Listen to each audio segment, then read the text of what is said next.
छठा अध्याय विराट स्वरूप की विभूतियों का वर्णन। ब्रह्मा जी कहते हैं, उन्हीं विराट पुरुष के मुख से वाणी और उसके अधिष्ठात्र देवता अग्नि उत्पन्न हुए हैं। सातों छंद उनकी सात धातुओं से निकले हैं। मनुष्यों, पितरों और देवताओं के भोजन करने योग्य अमृतमय अन्न, सब प्रकार के रस, रसेंद्रिय और उसके अधिष्ठात्र देवता वरुण विराट पुरुष की जिह्वा से उत्पन्न हुए हैं। उनके नासा छिद्रों से प्राण, अपान, व्यान, उदान और समान, ये पांचों प्राण और वायु तथा घ्राणेन्द्रिय से अश्वनी कुमार समस्त औषधियां एवं साधारण तथा विशेष गंध उत्पन्न हुए हैं। उनकी नितेंद्रिय रूप और तेज की तथा नेत्र गोलक स्वर्ग और सूर्य की जन्मभूमि है। समस्त दिशाएं और पवित्र करने वाले तीर्थ कानों से तथा आकाश और शब्द श्रोतेंद्रिय से निकलते हैं। उनका शरीर संसार की सभी वस्तुओं के सार भाग तथा सौंदर्य का खजाना है। सारे यज्ञ, स्पर्श और वायु उनकी त्वचा से निकलते हैं। उनके रोम सभी उद्भिज पदार्थों के जन्म स्थान है, अथवा केवल उन्हीं के जिनसे यज्ञ संपन्न होते हैं। उनके केश, दाढ़ी, मूछ और नखों से मेघ, बिजली, शिला एवं लोहा आदि धातुएं तथा भुजाओं से प्राय संसार की रक्षा करने वाले लोकपाल प्रकट हुए हैं। उनका चलना फिरना भू, भुव, स्व तीनों लोकों का आश्रय है। उनके चरण कमल प्राप्त की रक्षा करते हैं और भयों को भगा देते हैं तथा समस्त कामनाओं की पूर्ति उन्हीं से होती है। विराट पुरुष का लिंग जल, वीर्य, सृष्टि, मेघ और प्रजापति का आधार है तथा उनके जनेन्द्रिय मैथुन जनित आनंद का उद्गम है। नारद जी विराट पुरुष की पायु, इंद्रिय, यम, मित्र और मल त्याग तथा गुदा द्वारा हिंसा, निश्रति, मृत्यु और नरक का उत्पत्ति स्थान है। उनकी पीठ से पराजय, अधर्म और अज्ञान, नाड़ियों से नद नदी और हड्डियों से पर्वतों का निर्माण हुआ है। उनके उदर में मूल प्रकृति, रस नाम की धातु तथा समुद्र, समस्त प्राणी और उनकी मृत्यु समाई हुई है। उनका हृदय ही मन की जन्मभूमि है। नारद, हम, तुम, धर्म, सनकादि, शंकर, विद्वान और अंतःकरण सब के सब उनके चित्त के आश्रित हैं। कहाँ तक गिनाए? मैं, तुम, तुम्हारे बड़े भाई सनकादि, शंकर, देवता, दैत्य, मनुष्य, नाग, पक्षी, मृग, रेंगने वाले जंतु, गंधर्व, अप्सराएं, यक्ष, राक्षस, भूत, प्रेत, सर्प, पशु, पितर, सिद्ध, विद्याधर, चारण, वृक्ष और भी नाना प्रकार के जीव जो आकाश जलीय स्थल में रहते हैं, ग्रह, नक्षत्र, केतु, पुच्छल तारे, तारे, बिजली और बादल, ये सब के सब विराट पुरुष ही हैं। ये संपूर्ण विश्व जो कुछ कभी था या होगा, सबको वो घेरे हुए है और उसके अंदर ये विश्व उसके केवल 10 अंगुल के परिमाण में ही स्थित है। जैसे सूर्य अपने मंडल को प्रकाशित करते हुए बाहर भी प्रकाश फैलाते हैं, वैसे ही पुराण पुरुष परमात्मा भी संपूर्ण विराट विग्रह को प्रकाशित करते हुए उसके बाहर भीतर सर्वत्र एक रस प्रकाशित हो रहे हैं। मुनिवर, जो कुछ मनुष्य की क्रिया और संकल्प से बनता है उससे वो परे हैं और अमृत एवं अभय पद मोक्ष का स्वामी है। यही कारण है कि कोई भी उसकी महिमा का पार नहीं पा सकता। संपूर्ण लोक भगवान के एक पाद मात्र अंश मात्र हैं तथा उनके अंश मात्र लोकों में समस्त प्राणी निवास करते हैं। भूलोक, भूवलोक और स्वरलोक के ऊपर महरलोक है। उसके भी ऊपर जन, तप और सत्य लोकों में क्रमशः अमृत, क्षेम एवं अभय का नित्य निवास है। जन, तप और सत्य, इन तीनों लोकों में ब्रह्मचारी, वानप्रस्थ एवं सन्यासी निवास करते हैं। दीर्घकालीन ब्रह्मचर्य से रहित गृहस्थ भूलोक, भूवलोक और स्वरलोक के भीतर ही निवास करते हैं। शास्त्रों में 2 मार्ग बतलाए गए हैं। एक अविद्या रूप कर्म मार्ग जो सकाम पुरुषों के लिए है और दूसरा उपासना रूप विद्या का मार्ग जो निष्काम उपासकों के लिए है।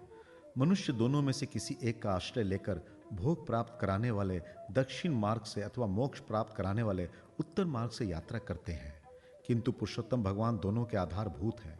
जैसे सूर्य अपनी किरणों से सबको प्रकाशित करते हुए भी सबसे अलग है, वैसे ही जिन परमात्मा से इस अंड की और पंचभूत, एकादश इंद्रिय एवं गुण में विराट की उत्पत्ति हुई है, वे प्रभु भी इन समस्त वस्तुओं के अंदर और उनके रूप में रहते हुए भी उनसे सर्वथा अतीत है। जिस समय इस विराट पुरुष के नाभि कमल से मेरा जन्म हुआ, उस समय इस पुरुष के अंगों के अतिरिक्त मुझे और कोई भी यज्ञ की सामग्री नहीं मिली। तब मैंने उनके अंगों में ही यज्ञ के पशु, यूप, स्तंभ, कुश, ये यज्ञ भूमि और यज्ञ की योग उत्तम काल की कल्पना की। ऋषि श्रेष्ठ, यज्ञ के लिए आवश्यक पात्र आदि वस्तुएं, जौ, चावल आदि औषधियां, घृत आदि स्नेह पदार्थ, 6 रस, लोहा, मिट्टी, जल, ऋक, यजु, साम, चातु, होत्र, यज्ञों के नाम, मंत्र, दक्षिणा, व्रत, देवताओं के नाम, पद्धति, ग्रंथ, संकल्प, तंत्र, अनुष्ठान की रीति, गति, मति, श्रद्धा, प्रायश्चित और समर्पण, ये समस्त यज्ञ सामग्री मैंने विराट पुरुष के अंगों से ही इकट्ठी की। इस प्रकार विराट पुरुष के अंगों से ही सारी सामग्री का संग्रह करके मैंने उन्हीं सामग्रियों से उन यज्ञ पुरुष परमात्मा का यज्ञ के द्वारा यजन किया। तदनंतर तुम्हारे बड़े भाई इन 9 प्रजापतियों ने अपने चित्त को पूर्ण समाहित करके विराट एवं अंतर्यामी रूप से स्थिर उस पुरुष की आराधना की। इसके पश्चात समय समय पर मनु, ऋषि, पितर, देवता, दैत्य और मनुष्यों ने यज्ञों के द्वारा भगवान की आराधना की। नारद, ये संपूर्ण विश्व उन्हीं भगवान नारायण में स्थित है, जो स्वयं तो प्राकृत गुणों से रहित है, परंतु सृष्टि के प्रारंभ में माया के द्वारा बहुत से गुण ग्रहण कर लेते हैं। उन्हीं की प्रेरणा से मैं संसार की रचना करता हूँ। उन्हीं के अधीन होकर रुद्र इसका संहार करते हैं और वह स्वयं ही विष्णु के रूप से इसका पालन करते हैं, क्योंकि उन्होंने सत्व, रज और तम की तीनों शक्तियां स्वीकार कर रखी है। बेटा, जो कुछ तुमने मुझसे पूछा था उसका उत्तर मैंने तुम्हें दे दिया। भाव या अभाव, कार्य या कारण के रूप में ऐसी कोई भी वस्तु नहीं है जो भगवान से भिन्न हो। प्यारे नारद, मैं प्रेम पूर्ण एवं उत्कंठित हृदय से भगवान के स्मरण में मग्न रहता हूँ।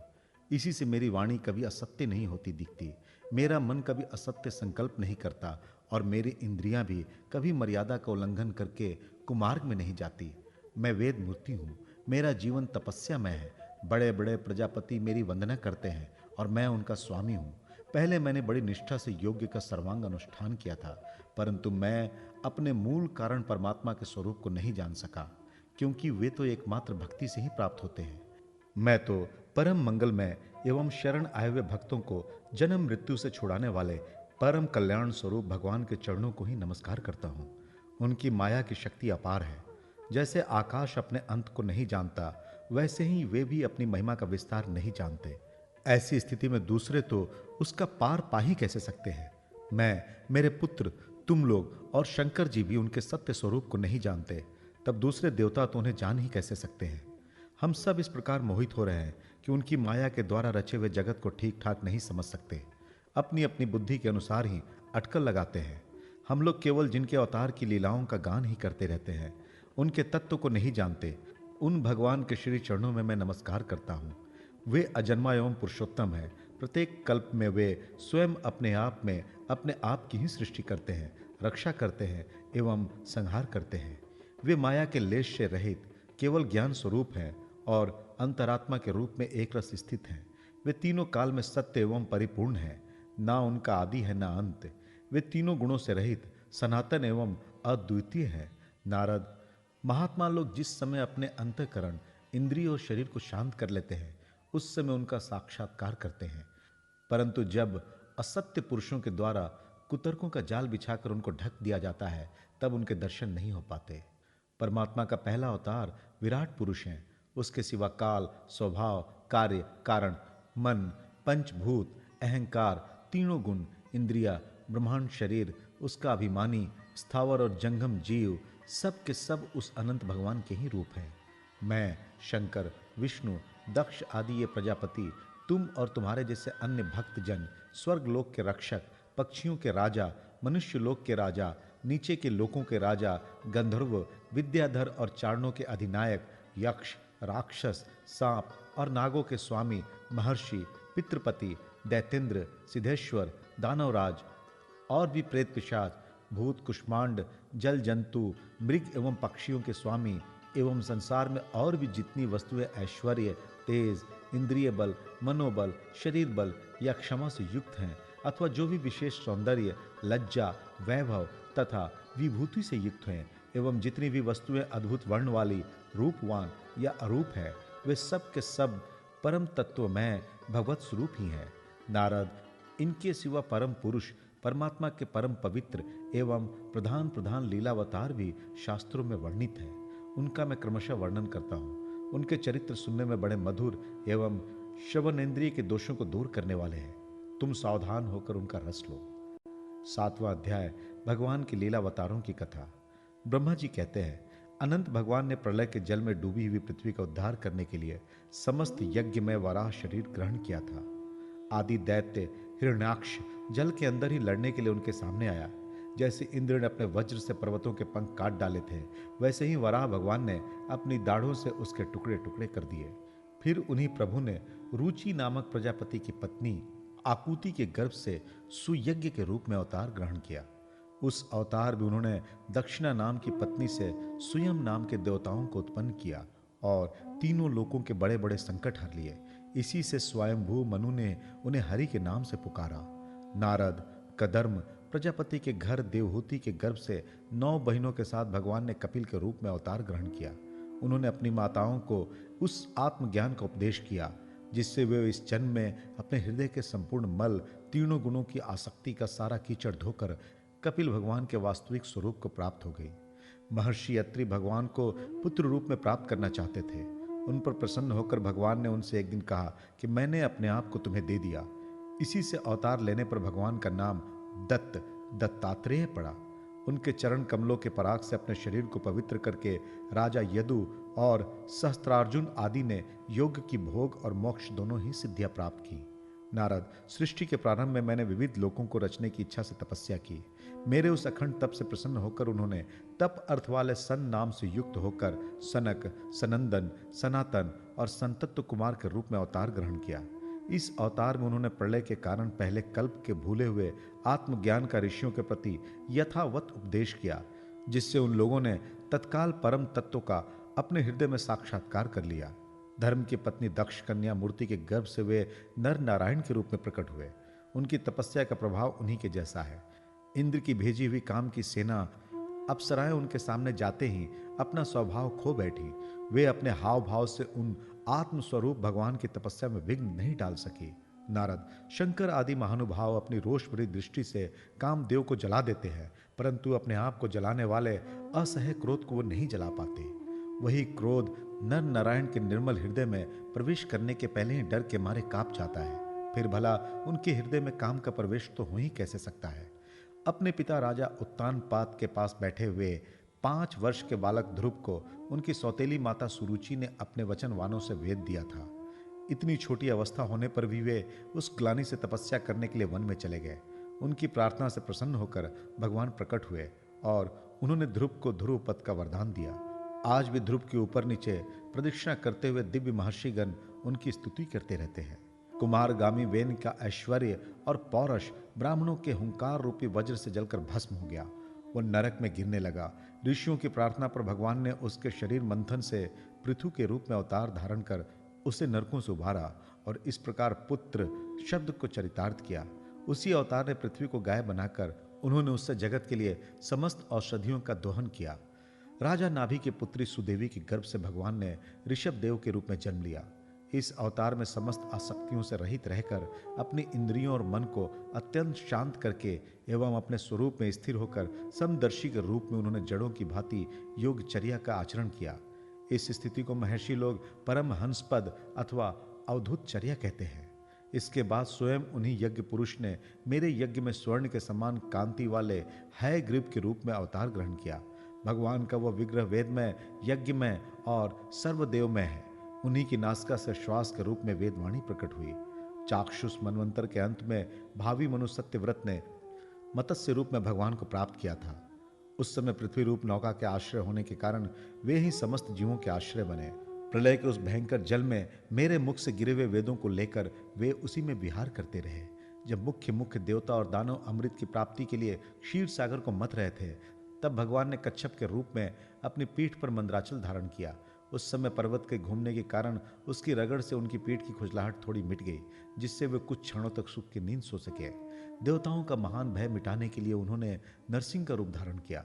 भड़कती हुई भौं और तीखी दाढ़ों से उनका मुख बड़ा भयावना लगता था। हिरण्यकशिपु ने देखते ही हाथ में गदा लेकर उन पर टूट पड़ा। इस पर भगवान नरसिंह ने दूर से उसे पकड़कर अपनी जांघों पर डाल लिया और उसके छटपटाते रहने पर भी अपनी नखों से उसका पेट फाड़ डाला। बड़े भारी सरोवर में महाबली ग्रह ने गजेंद्र का पैर पकड़ लिया। जब बहुत थककर वो घबरा गया, तब उसने अपने सूंड में कमल लेकर भगवान को पुकारा, हे आदि पुरुष, हे समस्त लोकों के स्वामी, हे श्रवण मात्र से कल्याण करने वाले। उसकी पुकार सुनकर अनंत शक्ति भगवान चक्रपाणी गरुड़ की पीठ पर चढ़कर वहां आए और अपने चक्र से उन्होंने ग्राह का मस्तक उखाड़ डाला। इस प्रकार कृपा परवश भगवान ने अपने शरणागत गजेंद्र की सूंड पकड़कर उस विपत्ति से उसका उद्धार किया। भगवान वामन अदिति के पुत्रों में सबसे छोटे थे, परंतु गुणों की दृष्टि से वह सबसे बड़े थे, क्योंकि यज्ञ पुरुष भगवान ने इस अवतार में बलि के संकल्प छोड़ते ही संपूर्ण लोकों को अपने चरणों से ही नाप लिया था। वामन बनकर उन्होंने 3 पग पृथ्वी के बहाने बलि से सारी पृथ्वी तो ले ली, परंतु इससे यह बात सिद्ध कर दी कि सन्मार्ग पर चलने वाले पुरुषों को याचना के सिवा और किसी उपाय से समर्थ पुरुष भी अपने स्थान से नहीं हटा सकते, ऐश्वर्य से च्युत नहीं कर सकते। दैत्यराज बलि ने अपने सिर पर स्वयं वामन भगवान का चरणामृत धारण किया था। ऐसी स्थिति में उन्हें जो देवताओं के राजा इंद्र की पदवी मिली, इसमें कोई बलि का पुरुषार्थ नहीं था। अपने गुरु शुक्राचार्य के मना करने पर भी वे अपनी प्रतिज्ञा के विपरीत कुछ भी करने को तैयार नहीं हुए। और तो क्या, भगवान का तीसरा पग पूरा करने के लिए उनके चरणों में सिर रखकर उन्होंने अपने आप को भी समर्पित कर दिया। नारद, तुम्हारे अत्यंत प्रेम भाव से परम प्रसन्न होकर हंस के रूप में भगवान ने तुम्हें योग, ज्ञान और आत्म तत्व को प्रकाशित करने वाले भागवत धर्म का उपदेश किया। वो केवल भगवान के शरणागत भक्तों को ही सुगमता से प्राप्त होता है। वे ही भगवान स्वयं भू आदि मनवंतरों से मनु के रूप में अवतार लेकर मनु वंश की रक्षा करते हुए 10 दिशाओं में अपने सुंदर चक्र के समान तेज से बेरोक टोक निष्कंटक राज्य करते हैं। तीनों लोकों के ऊपर सत्य लोक तक उनके चरित्रों की कमनीय कीर्ति फैल जाती है और उसी रूप में वे समय समय पर पृथ्वी के भारभूत दुष्ट राजाओं का दमन भी करते रहते हैं। सौनाम धन्य भगवान धन्वंतरी अपने नाम से ही बड़े बड़े रोगियों के रोग तत्काल नष्ट कर देते हैं। उन्होंने अमृत पिलाकर देवताओं को अमर कर दिया और दैत्यों के द्वारा हरण किए हुए उनके यज्ञ भाग उन्हें फिर से दिला दिए। उन्होंने ही अवतार लेकर संसार में आयुर्वेद का प्रवर्तन किया। जब संसार में ब्राह्मण द्रोही, आर्य मर्यादा का उल्लंघन करने वाले नारकीय क्षत्रिय अपने नाश के लिए ही दैववश बढ़ जाते हैं और पृथ्वी के कांटे बन जाते हैं, तब भगवान महाप्रक्रमी परशुराम के रूप में अवतीर्ण होकर अपनी तीखी धार वाले फरसे से 21 बार उनका संहार करते हैं। मायापति भगवान हम पर अनुग्रह करने के लिए अपनी कलाओं भरत, शत्रुघ्न और लक्ष्मण के साथ श्री राम के रूप में इक्ष्वाकु के वंश में अवतीर्ण होते हैं। इस अवतार में अपने पिता की आज्ञा का पालन करने के लिए अपनी पत्नी और भाई के साथ वे वन में निवास करते हैं। उसी समय उनसे विरोध करके रावण उनके हाथों मरता है। त्रिपुर विमान को जलाने के लिए उद्धत शंकर के समान जिस समय भगवान राम शत्रु की नगरी लंका को भस्म करने के लिए समुद्र तट पर पहुंचते हैं, उस समय सीता के वियोग के कारण बढ़ी हुई क्रोधाग्नि से उनकी आंखें इतनी लाल हो जाती है कि उनकी दृष्टि से ही समुद्र के मगरमच्छ, सांप और ग्राह आदि जीव जलने लगते हैं और भय से थर थर कांपता हुआ समुद्र झटपट उन्हें मार्ग दे देता है। जब रावण की कठोर छाती से टकराकर इंद्र के वाहन ऐरावत के दांत चूर चूर होकर चारों ओर फैल गए थे, जिससे दिशाएं सफेद हो गई थी, तब दिग्विजय रावण घमंड से फूलकर हंसने लगा था। वही रावण जब श्री रामचंद्र की पत्नी सीता जी को चुरा कर ले जाता है और लड़ाई के मैदान में उनसे लड़ने के लिए गर्वपूर्वक आता है, तब भगवान श्री राम के धनुष की टंकार से ही उसका घमंड प्राणों के साथ साथ तत्क्षण विलीन हो जाता है। जिस समय झुंड के झुंड दैत्य पृथ्वी को रौंद डालेंगे, उस समय उसका भार उतारने के लिए भगवान अपने सफेद और काले केश से बलराम और श्री कृष्ण के रूप में कलावतार ग्रहण करेंगे। वे अपनी महिमा को प्रकट करने वाले इतने अद्भुत चरित्र करेंगे कि संसार के मनुष्य उनकी लीलाओं का रहस्य बिल्कुल नहीं समझ सकेंगे। बचपन में ही पूतना के प्राण हर लेना, 3 महीने की अवस्था में पैर उछालकर बड़ा भारी छकट उलट देना और घुटनों के बल चलते चलते आकाश को छूने वाले यमलार्जुन वृक्षों के बीच में जाकर उन्हें उखाड़ डालना, ये सब ऐसे कर्म हैं जिन्हें भगवान के सिवा और कोई नहीं कर सकता। जब कालिये नाग के विष से दूषित होकर यमुना जल पीकर बछड़े और गोप बालक मर जाएंगे, तब वे अपनी सुधामयी कृपा दृष्टि की वर्षा से ही उन्हें जीवित कर देंगे और यमुना जल को शुद्ध करने के लिए वे उसमें विहार करेंगे तथा विष शक्ति से जीभ लपलपाते हुए कालिये नाग को वहां से निकाल देंगे। उस दिन रात को जब सब लोग वहीं यमुना तट पर सो जाएंगे और दावाग्नि से आसपास मूंज का वन चारों ओर से जलने लगेगा, तब बलराम जी के साथ हुए प्राण संकट में पड़े हुए वज्रवासियों को उनकी आंखें बंद कराकर उस अग्नि से बचा लेंगे।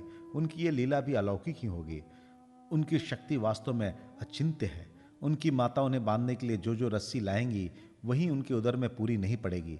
2 अंगुल छोटी की छोटी ही रह जाएंगी, तथा जम्हाई लेता हुआ श्री कृष्ण के मुख में 14 भुवन देखकर पहले तो यशोदा भयभीत हो जाएंगी, परंतु फिर वे संभल जाएंगे। वे नंद बाबा को अजगर के भय से और वरुण के पास से छुड़ाएंगे। मैं दानों का पुत्र व्योमासुर जब गोप बालों को पहाड़ की गुफाओं में बंद कर देगा, तब वे उन्हें भी वहां से बचा लाएंगे। गोकुल के लोगों को जो दिन भर तो काम धंधों में व्याकुल रहते हैं और रात को अत्यंत थक कर सो जाते हैं, साधनाहीन होने पर भी वे अपने परम धाम में ले जाएंगे।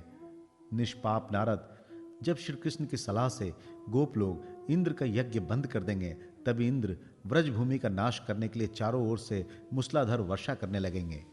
उससे उनकी तथा उनके पशुओं की रक्षा करने के लिए भगवान कृपा परवश हो 7 वर्ष की अवस्था में ही 7 दिनों तक गोवर्धन पर्वत को एक ही हाथ से छत्रक पुष्प कुकुर मुत्ते की तरह खेल खेल में ही धारण किए रहेंगे। वृंदावन में विहार करते हुए रास करने की इच्छा से वे रात के समय जब चंद्रमा की उज्ज्वल चांदनी चारों ओर छिटक रही होंगी, अपनी बांसुरी पर मधुर संगीत की लंबी तान छेड़ेंगे। उससे प्रेम विवश होकर आई भी गोपियों को जब कुबेर का सेवक शंखचूर हरण कर लेगा, तब वे उसका सिर उतार लेंगे। और भी बहुत से प्रलंबासुर, धेनुकासुर, बकासुर, केशी, अरिष्टासुर आदि दैत्य, चाणूर आदि पहलवान, क्वलियापीड हाथी, कंस, कालयवन, भौमासुर, मिथ्या वासुदेव, शाल्व, द्विवद वानर, बलवल, दंतवक्त्र, शंबरासुर, विदुरथ और रुक्मी आदि तथा कंबोज, मत्स्य, कुरु, कैकय और सुंजय आदि देशों के राजा लोग एवं जो भी योद्धा धनुष धारण करके युद्ध के मैदान में सामने आएंगे, वे सब बलराम, भीमसेन और अर्जुन आदि नामों की आड़ में स्वयं भगवान के द्वारा मारे जाकर उन्हीं के धाम में चले जाएंगे। समय के फेर से लोगों की समझ कम हो जाती है, आयु भी कम होने लगती है। उस समय जब भगवान देखते हैं कि अब ये लोग मेरे तत्व को बतलाने वाली वेद वाणी को समझने में असमर्थ होते जा रहे हैं, तब प्रत्येक कल्प में सत्यवती के गर्भ से व्यास के रूप में प्रकट होकर वे वेद रूपी वृक्ष का विभिन्न शाखाओं के रूप में विभाजन कर देते हैं।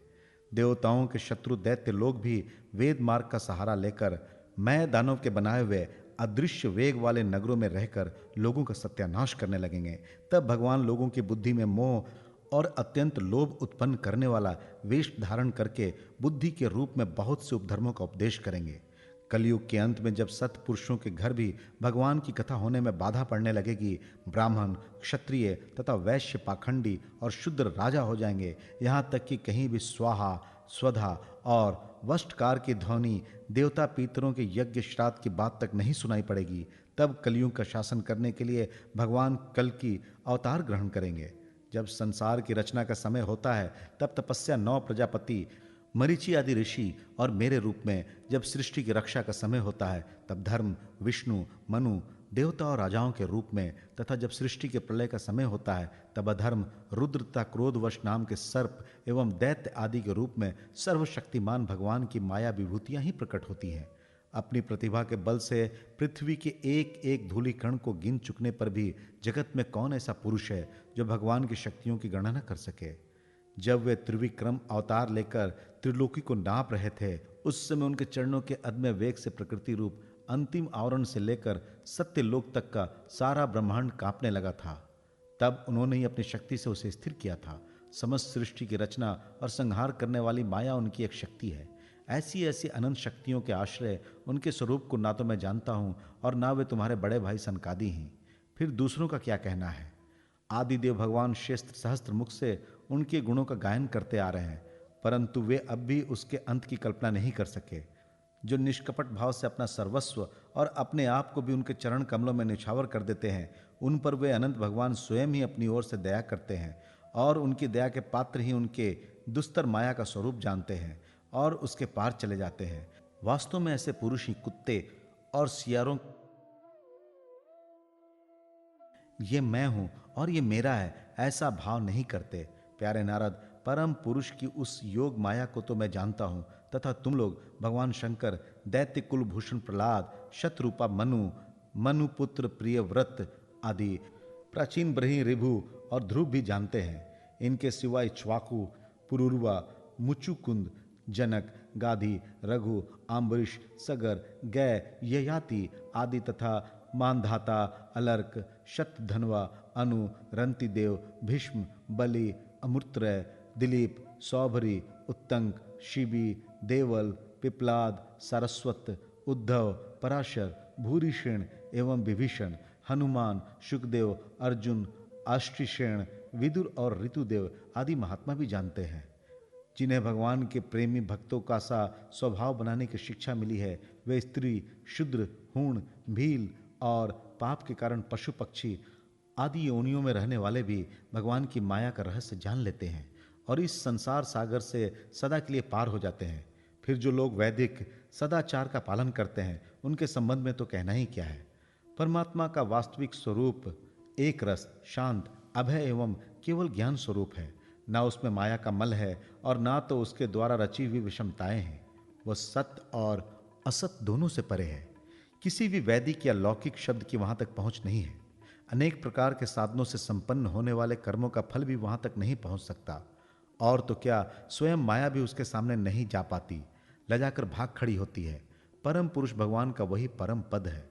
महात्मा लोग उसी का शोक रहित अनंत आनंद स्वरूप ब्रह्म के रूप में साक्षात्कार करते हैं। संयमशील पुरुष उसी में अपने मन को समाहित करके स्थित हो जाते हैं। जैसे इंद्र स्वयं मेघ रूप से विद्यमान होने के कारण जल के लिए कुआं खोदने की कुदाल नहीं रखते, वैसे ही वे भेद दूर करने वाले ज्ञान साधनों को भी छोड़ देते हैं। समस्त कर्मों के फल भी भगवान ही देते हैं, क्योंकि मनुष्य अपने स्वभाव के अनुसार जो शुभ कर्म करता है वह सब उन्हीं की प्रेरणा से होता है।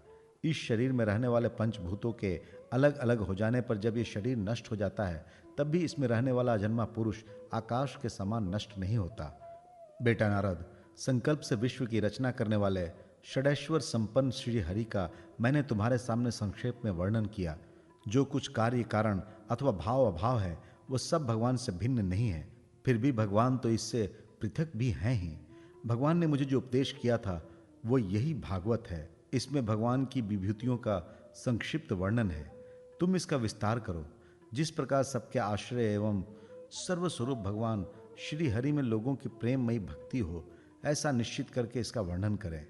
जो पुरुष भगवान की अचिंत्य शक्ति माया का वर्णन या दूसरे के द्वारा किए हुए वर्णन का अनुमोदन करते हैं अथवा श्रद्धा के साथ नित्य श्रवण करते हैं, उनका चित्त माया से कभी मोहित नहीं होता। 8वां अध्याय, राजा परीक्षित के विविध प्रश्न। राजा परीक्षित ने कहा, भगवान आप वेद वेत्ताओं में श्रेष्ठ हैं। मैं आपसे यह जानना चाहता हूं कि जब ब्रह्मा जी ने निर्गुण भगवान के गुणों का वर्णन करने के लिए नारद जी को आदेश दिया, तब उन्होंने किन किन को किस रूप में उपदेश किया। एक तो अचिंत्य शक्तियों के आश्रय भगवान की कथाएं ही लोगों को परम मंगल करने वाली है। दूसरे देवर्षि नारद का सबको भागवत दर्शन कराने का स्वभाव है। अवश्य आप उनकी बातें मुझे सुनाइए। महाभाग्यवान सुखदेव जी, आप मुझे ऐसा उपदेश कीजिए कि मैं अपने आसक्ति रहित मन को सर्वात्मा भगवान श्री कृष्ण में तन्मय करके अपना शरीर छोड़ सकूं। जो लोग उनकी लीलाओं का श्रद्धा के साथ नित्य श्रवण और कथन करते हैं, उनके हृदय में थोड़े ही समय में भगवान प्रकट हो जाते हैं। श्री कृष्ण कान के छिद्रों द्वारा अपने भक्तों के भाव में हृदय कमल पर जाकर बैठ जाते हैं और जैसे शरद ऋतु जल का गंदलापन मिटा देती है, वैसे ही वे भक्तों के मनोमल का नाश कर देते हैं। जिसका हृदय शुद्ध हो जाता है, वह श्री कृष्ण के चरण कमलों को एक क्षण के लिए भी नहीं छोड़ता। जैसे मार्ग के समस्त क्लेशों से छूटकर घर आया हुआ पथिक अपने घर को नहीं छोड़ता। भगवान, जीव का पंचभूतों के साथ कोई संबंध नहीं है, फिर भी इसका शरीर पंचभूतों से ही बनता है। तो क्या स्वभाव से ही ऐसा होता है अथवा किसी कारणवश? आप इस बात का मर्म पूर्ण रीति से जानते हैं। आपने बतलाया कि भगवान की नाभि से वह कमल प्रकट हुआ जिसमें लोकों की रचना हुई। ये जीव अपने सीमित अवयवों से जैसे परिच्छिन्न है, वैसे ही अपने परमात्माओं को भी सीमित अवयवों से परिच्छिन्न सा वर्णन किया है। ये क्या बात है? जिनकी कृपा से सर्वभूत में ब्रह्मा जी प्राणियों की सृष्टि करते हैं, जिनके नाभि कमल से पैदा होने पर भी जिनकी कृपा से ही ये उनके रूप का दर्शन कर सके थे, वे संसार की स्थिति, उत्पत्ति और प्रलय के हेतु सर्वंतर्यामी और माया के स्वामी परम पुरुष परमात्मा अपनी माया का त्याग करके किस में किस रूप में शयन करते हैं। पहले आपने बतलाया था कि विराट पुरुष के अंगों से लोक और लोकपालों की रचना हुई, और फिर यह भी बतलाया कि लोक और लोकपालों के रूप में उसके अंगों की कल्पना हुई। ये दोनों बातों का तात्पर्य क्या है? महाकल्प और उनके अंतर्गत अवान्तर कल्प कितने हैं? भूत, भविष्यत और वर्तमान काल का अनुमान किस प्रकार किया जाता है? क्या स्थूल देहाभिमानी जीवों की आयु भी बंधी हुई है? ब्राह्मण श्रेष्ठ, काल की सूक्ष्म गति त्रुटि आदि और स्थूल गति वर्ष आदि किस प्रकार से जानी जाती है? विविध कर्मों से जीवों की कितनी और कैसी गतियां होती है?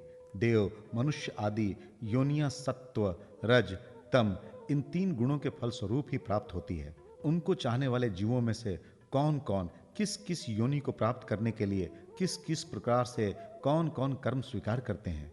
पृथ्वी, पाताल, दिशा, आकाश, ग्रह, नक्षत्र, पर्वत, नदी, समुद्र, द्वीप और उनमें रहने वाले जीवों की उत्पत्ति कैसे होती है। ब्रह्मांड का परिमाण भीतर और बाहर दोनों प्रकार से बतलाइए। साथ ही महापुरुषों के चरित्र, वर्णाश्रम के भेद और उनके धर्म का निरूपण कीजिए। युगों के भेद, उनके परिणाम और उनके अलग अलग धर्म तथा भगवान के विभिन्न अवतारों के परम आश्चर्यमय चरित्र भी बतलाइए। मनुष्यों के साधारण और विशेष धर्म कौन कौन से हैं। विभिन्न व्यवसाय वाले लोगों के, राजर्षियों के और विपत्ति में पड़े हुए लोगों के धर्म का भी उपदेश कीजिए।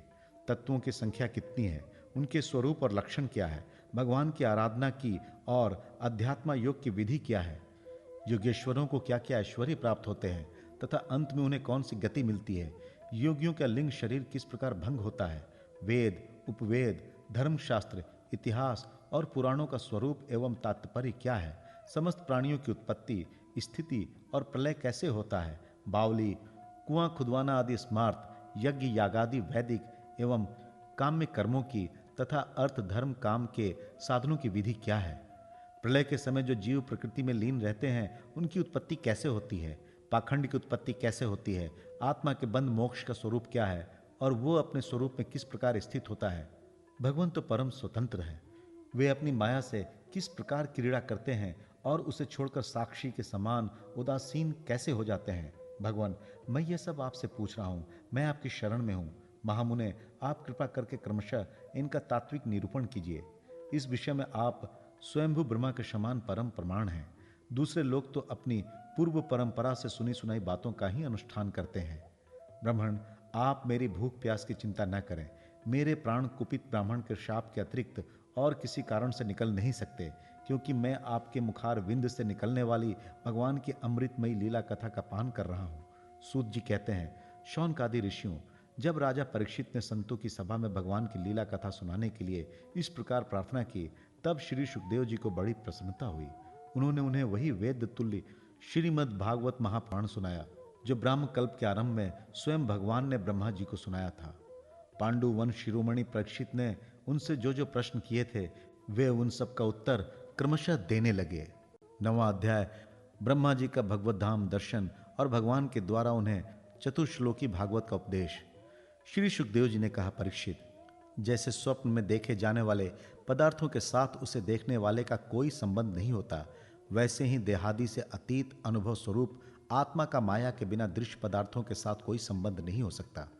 विविध रूप वाली माया के कारण वो विविध रूप वाला प्रतीत होता है और जब उसके गुणों में रम जाता है तब ये मैं हूं, ये मेरा है, इस प्रकार मानने लगता है।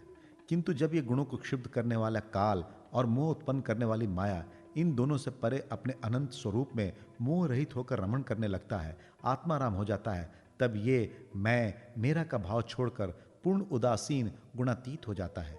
ब्रह्मा जी की निष्कपट तपस्या से प्रसन्न होकर भगवान ने उन्हें अपने रूप का दर्शन कराया और आत्म तत्व के ज्ञान के लिए उन्हें परम सत्य परमार्थ वस्तु का उपदेश किया। वही बात मैं तुम्हें सुनाता हूं। तीनों लोकों के परम गुरु आदि देव ब्रह्मा जी अपने जन्म स्थान कमल पर बैठकर सृष्टि करने की इच्छा से विचार करने लगे, परंतु जिस ज्ञान दृष्टि से सृष्टि का निर्माण हो सकता था और जो सृष्टि व्यापार के लिए वांछनीय है, वही दृष्टि उन्हें प्राप्त नहीं हुई। एक दिन वो यही चिंता कर रहे थे कि प्रलय के समुद्र में उन्होंने व्यंजनों के 16वें एवं 21वें अक्षर त तथा प को तप तप तप करो इस प्रकार 2 बार सुना। परीक्षित, महात्मा लोग इस तप को ही त्यागियों का धन मानते हैं। यह सुनकर ब्रह्मा जी ने वक्ता को देखने की इच्छा से चारों ओर देखा, परंतु वहां दूसरा कोई दिखाई न पड़ा। वे अपने कमल पर बैठ गए और मुझे तप करने की प्रत्यक्ष आज्ञा मिली है, ऐसा निश्चय कर और उसी में अपना हित समझकर उन्होंने अपने मन को तपस्या में लगा दिया। ब्रह्मा जी तपस्वियों में सबसे बड़े तेज तपस्वी हैं। उनका ज्ञान अमोघ है। उन्होंने उस समय 1 सहस्त्र दिव्य वर्ष पर्यंत एकाग्रचित्त से अपने प्राण, मन, कर्मेंद्रिय और ज्ञानेंद्रियों को वश में करके ऐसी तपस्या की जिससे वे समस्त लोकों को प्रकाशित करने में समर्थ हो सके। उनकी तपस्या से प्रसन्न होकर भगवान ने उन्हें अपना वो लोक दिखाया जो सबसे श्रेष्ठ है और जिससे परे कोई दूसरा लोक नहीं है। उस लोक में किसी भी प्रकार के क्लेश, मोह और भय नहीं है। जिन्हें कभी एक बार भी उसके दर्शन का सौभाग्य प्राप्त हुआ है, वे देवता बार बार उसकी स्तुति करते रहते हैं। वहां रजोगुण, तमोगुण और इनसे मिला हुआ सत्व गुण भी नहीं है। वहां न काल की दाल गलती है और न माया ही कदम रख सकती है। फिर माया के बाल बच्चे तो जा ही कैसे सकते हैं। वहां भगवान के वह पार्षद निवास करते हैं जिनका पूजन देवता और दैत्य दोनों ही करते हैं। उनका उज्ज्वल आभा से युक्त श्याम शरीर, शतदल कमल के समान कोमल नेत्र और पीले रंग के वस्त्र से शोभायमान है। अंग अंग से राशि राशि सौंदर्य बिखरता रहता है। वे कोमलता की मूर्ति हैं। सभी की चार चार भुजाएं हैं। वे स्वयं तो अत्यंत तेजस्वी हैं ही, मणि जटित स्वर्ण के प्रभा में आभूषण भी धारण किए रहते हैं। उनकी छवि मूंगे, वैदुर्य मणि और कमल के उज्जवल तंतु के समान है। उनके कानों में कुंडल, मस्तक पर मुकुट और कंठ में मालाएं शोभायमान हैं। जिस प्रकार आकाश बिजली सहित बादलों से शोभायमान होता है, वैसे ही वो लोक मनोहर कामनियों की कांति से युक्त महात्माओं के दिव्य तेजोमय विमानों से स्थान स्थान पर सुशोभित होता रहता है। उस वैकुंठ लोक में लक्ष्मी जी सुंदर रूप धारण करके अपनी विविध विभूतियों के द्वारा भगवान के चरण कमलों की अनेकों प्रकार से सेवा करती रहती हैं। कभी कभी जब वे झूले पर बैठकर अपने प्रियतम भगवान की लीलाओं का गायन करने लगती हैं, तब उनके सौंदर्य और सुरभि सुन्मत होकर भौरे स्वयं उन लक्ष्मी जी का गुणगान करने लगते हैं। ब्रह्मा जी ने देखा कि उस दिव्य लोक में समस्त भक्तों के रक्षक लक्ष्मीपति, यज्ञपति और विश्वपति भगवान विराजमान हैं। सुनंद, नंद, प्रबल और अहर्ण आदि मुख्य मुख्य पार्षदगण उन प्रभु की सेवा कर रहे हैं। उनका मुख कमल प्रसाद मधुर मुस्कान से युक्त है। आंखों में लाल लाल डोरियां हैं। बड़ी मोहक और मधुर चितवन है।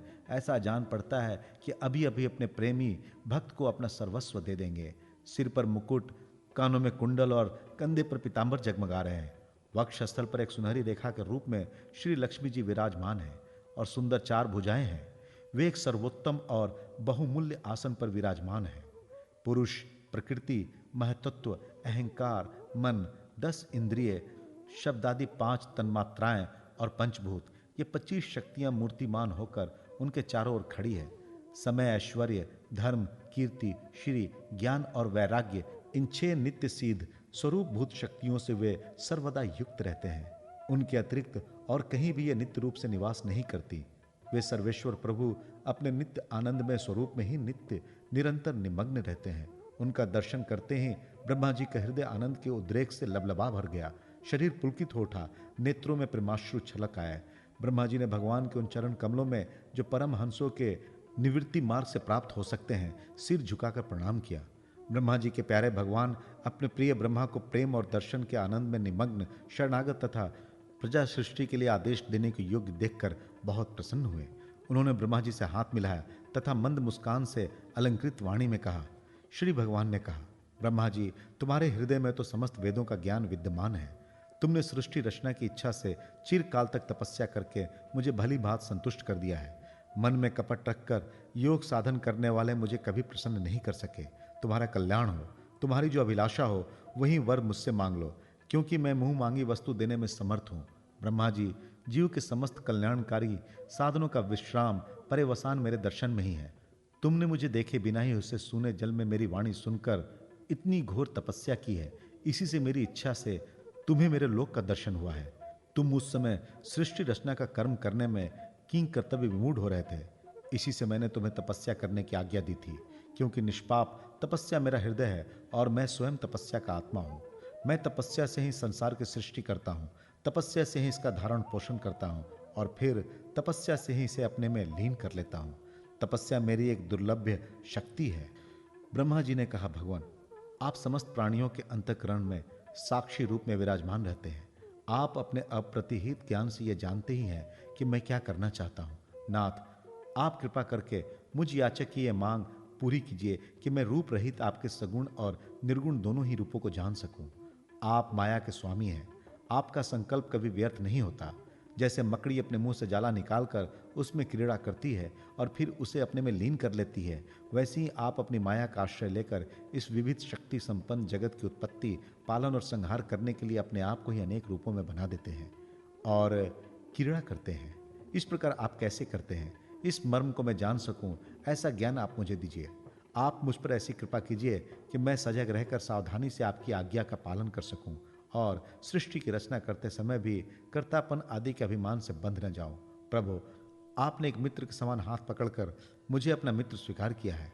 अतः जब मैं आपकी इस सेवा सृष्टि रचना में लगूं और सावधानी से पूर्व सृष्टि के गुण कर्मानुसार जीवों का विभाजन करने लगूं, तब कहीं अपने को जन्म कर्म से स्वतंत्र मानकर प्रबल अभिमान न कर बैठूं। श्री भगवान ने कहा, अनुभव, प्रेमा भक्ति और साधनों से युक्त अत्यंत गोपनीय अपने स्वरूप का ज्ञान मैं तुम्हें कहता हूं, तुम उसे ग्रहण करो। मेरा जितना विस्तार है, मेरा जो लक्षण है, मेरे जितने और जैसे रूप गुण और लीलाएं हैं, मेरी कृपा से तुम उनका तत्व ठीक ठीक वैसा ही अनुभव करो।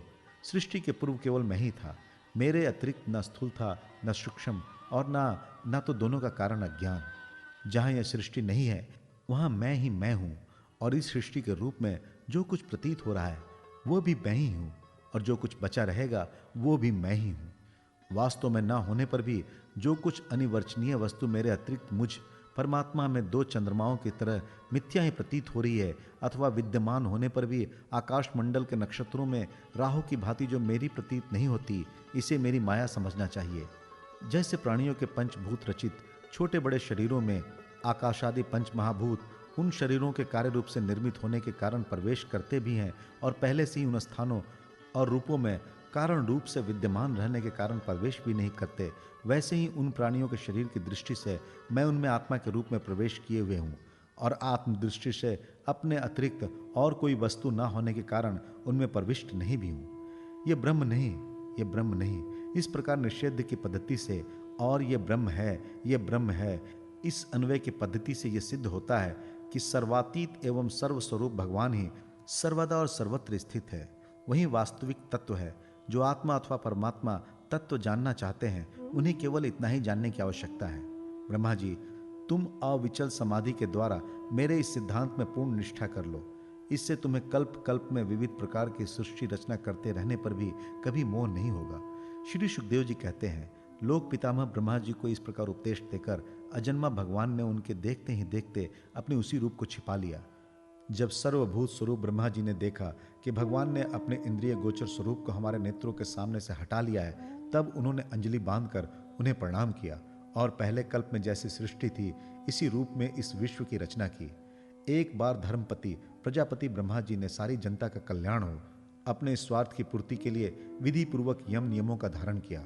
उस समय उनके पुत्रों में सबसे प्रिय परम भक्त देवर्षि नारद जी ने मायापति भगवान की माया का तत्व जानने की इच्छा से बड़े संयम, विनय और सभ्यता से अनुगत होकर उनकी सेवा की, और उन्होंने सेवा से ब्रह्मा जी को बहुत ही संतुष्ट कर लिया। परीक्षित, जब देवर्षि नारद ने देखा कि मेरे लोक पितामह पिताजी मुझ पर प्रसन्न हैं, तब उन्होंने उनसे यही प्रश्न किया जो तुम मुझसे कर रहे हो। उनके प्रश्न से ब्रह्मा जी और भी प्रसन्न हुए। फिर उन्होंने ये 10 लक्षण वाला भागवत पुराण अपने पुत्र नारद को सुनाया, जिसका स्वयं भगवान ने उन्हें उपदेश किया था। परीक्षित, जिस समय मेरे परम तेजस्वी पिता सरस्वती के तट पर बैठकर परमात्मा के ध्यान में मग्न थे, उस समय देवर्षि नारद जी ने वही भागवत उन्हें सुनाया। तुमने मुझसे जो ये प्रश्न किया है कि विराट पुरुष से इस जगत की उत्पत्ति कैसे हुई, तथा दूसरे जो भी बहुत से प्रश्न किए हैं, उन सब का उत्तर मैं उसी भागवत पुराण के रूप में देता हूँ। 10वां अध्याय, भागवत के 10 लक्षण। श्री सुखदेव जी कहते हैं, परीक्षित, भागवत पुराण में सर्ग, विसर्ग, स्थान, पोषण, उति, मनवंतर, ईशानु कथा, निरोध, मुक्ति और आश्रय, इन 10 विषयों का वर्णन है। इनमें जो 10वां आश्रय तत्व है, उसी का ठीक ठीक निश्चय करने के लिए कहीं श्रुति से, कहीं तात्पर्य से और कहीं दोनों के अनुकूल अनुभव से महात्माओं ने अन्य 9 विषयों का बड़ी सुगम रीति से वर्णन किया है। ईश्वर की प्रेरणा से गुणों में क्षोभ होकर रूपांतर होने से जो आकाशादि पंचभूत, शब्दादि तन्मात्राएं, इंद्रियां, अहंकार और महत्त्व की उत्पत्ति होती है, उसको सर्ग कहते हैं। उस विराट पुरुष से उत्पन्न ब्रह्मा जी के द्वारा जो विभिन्न चराचर सृष्टियों का निर्माण होता है, उसका नाम है विसर्ग। प्रतिपद नाश की ओर बढ़ने वाली सृष्टि को एक मर्यादा में स्थिर रखने से भगवान विष्णु की जो श्रेष्ठता सिद्ध होती है, उसका नाम स्थान है। अपने द्वारा सुरक्षित सृष्टि में भक्तों के ऊपर उनकी जो कृपा होती है, उसका नाम है पोषण। मनवंतरों के अधिपति जो भगवत भक्ति और प्रजापालन रूप शुद्ध धर्म का अनुष्ठान करते हैं, उसे मनवंतर कहते हैं। जीवों की वे वासनाएं जो कर्म के द्वारा उन्हें बंधन में डाल देती हैं, उति नाम से कही जाती हैं। भगवान के विभिन्न अवतारों के और उनके प्रेमी भक्तों के विविध आख्यानों से युक्त गाथाएं ईश कथा है। जब भगवान योग निद्रा स्वीकार करके शयन करते हैं, तब इस जीव का अपनी उपाधियों के साथ उसमें लीन हो जाना निरोध है। अज्ञान कल्पित कर्तृत्व, भुकृत्व आदि अनात्म भाव का परित्याग करके अपने वास्तविक स्वरूप परमात्मा में स्थित होना ही मुक्ति है। परीक्षित, इस चराचर जगत की उत्पत्ति और प्रलय जिस तत्व से प्रकाशित होते हैं वो परम ब्रह्म ही आश्रय है। शास्त्रों में उसी को परमात्मा कहा गया है। जो नेत्र आदि इंद्रियों का अभिमानी दृष्टा जीव है वही इंद्रियों के अधिष्ठात्र देवता सूर्य आदि के रूप में भी है, और जो नेत्र गोलक आदि से युक्त दृश्य देह है वही उन दोनों को अलग अलग करता है। इन तीनों में यदि एक का भी अभाव हो जाए तो दूसरे दो की उपलब्धि नहीं हो सकती। अतः जो इन तीनों को जानता है वो परमात्मा ही है। सबका अधिष्ठान आश्रय तत्व है, उसका आश्रय वो स्वयं ही है, दूसरा कोई नहीं। जब पूर्वोक्त विराट पुरुष ब्रह्मांड को फोड़कर निकला तब वो अपने रहने का स्थान ढूंढने लगा, और स्थान की इच्छा से इस शुद्ध संकल्प पुरुष ने अत्यंत पवित्र जल की सृष्टि की। विराट पुरुष रूप नर से उत्पन्न होने के कारण ही जल का नाम नार पड़ा, और उस अपने उत्पन्न किए हुए नार में वो पुरुष 1000 वर्षों तक रहा। इसी से उसका नाम नारायण हुआ। उन नारायण भगवान की कृपा से द्रव्य, कर्म, काल, स्वभाव और जीव आदि की सत्ता है। उनकी उपेक्षा कर देने पर और किसी का अस्तित्व नहीं रहता। उन अद्वितीय भगवान नारायण ने योग निद्रा से जगकर अनेक होने की इच्छा की। तब अपनी माया से उन्होंने अखिल ब्रह्मांड के बीज स्वरूप अपने स्वर्ण में वीर्य को 3 भागों में विभक्त कर दिया, आदिदेव, अध्यात्म और अधिभूत। परीक्षित, विराट पुरुष का एक ही वीर्य 3 भागों में कैसे विभक्त हुआ सो सुनो। विराट पुरुष के हिलने डुलने पर उनके शरीर में रहने वाले आकाश से इंद्रिय बल, मनोबल और शरीर बल की उत्पत्ति हुई। उनसे इन सब का राजा प्राण उत्पन्न हुआ। जैसे सेवक अपने स्वामी राजा के पीछे पीछे चलते हैं, वैसे ही सबके शरीर में प्राण के प्रबल रहने पर ही सारी इंद्रियां प्रबल रहती हैं, और जब वो सुस्त पड़ जाता है तब सारी इंद्रियां भी सुस्त हो जाती हैं। जब प्राण जोर जोर से आने जाने लगा तब विराट पुरुष को मुख्य प्यास का अनुभव हुआ। खाने पीने की इच्छा करते ही सबसे पहले उनके शरीर में मुख प्रकट हुआ। मुख से तालु और तालु से रसेंद्रिया प्रकट हुई। इसके बाद अनेक प्रकार के रस उत्पन्न हुए जिन्हें रसना ग्रहण करती है।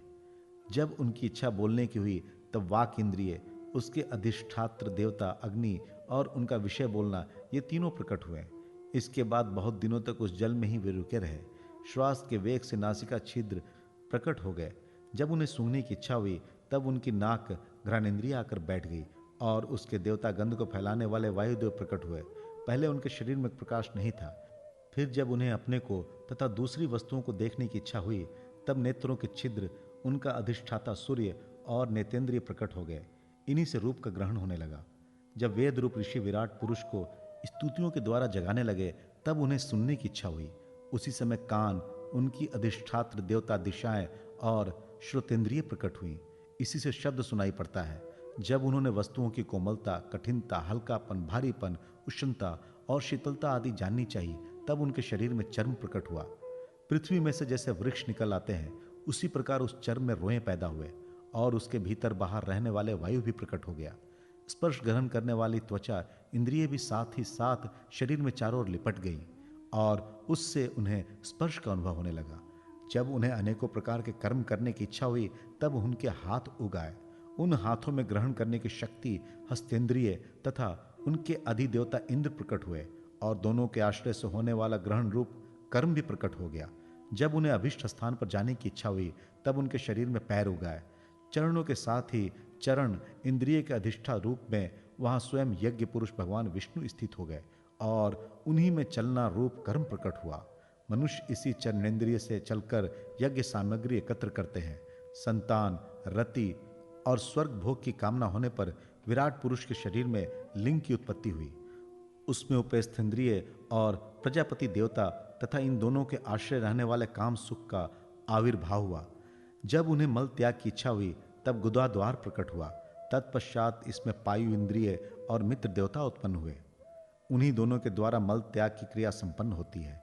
अपान मार्ग द्वारा एक शरीर से दूसरे शरीर में जाने की इच्छा होने पर नाभि द्वार प्रकट हुआ।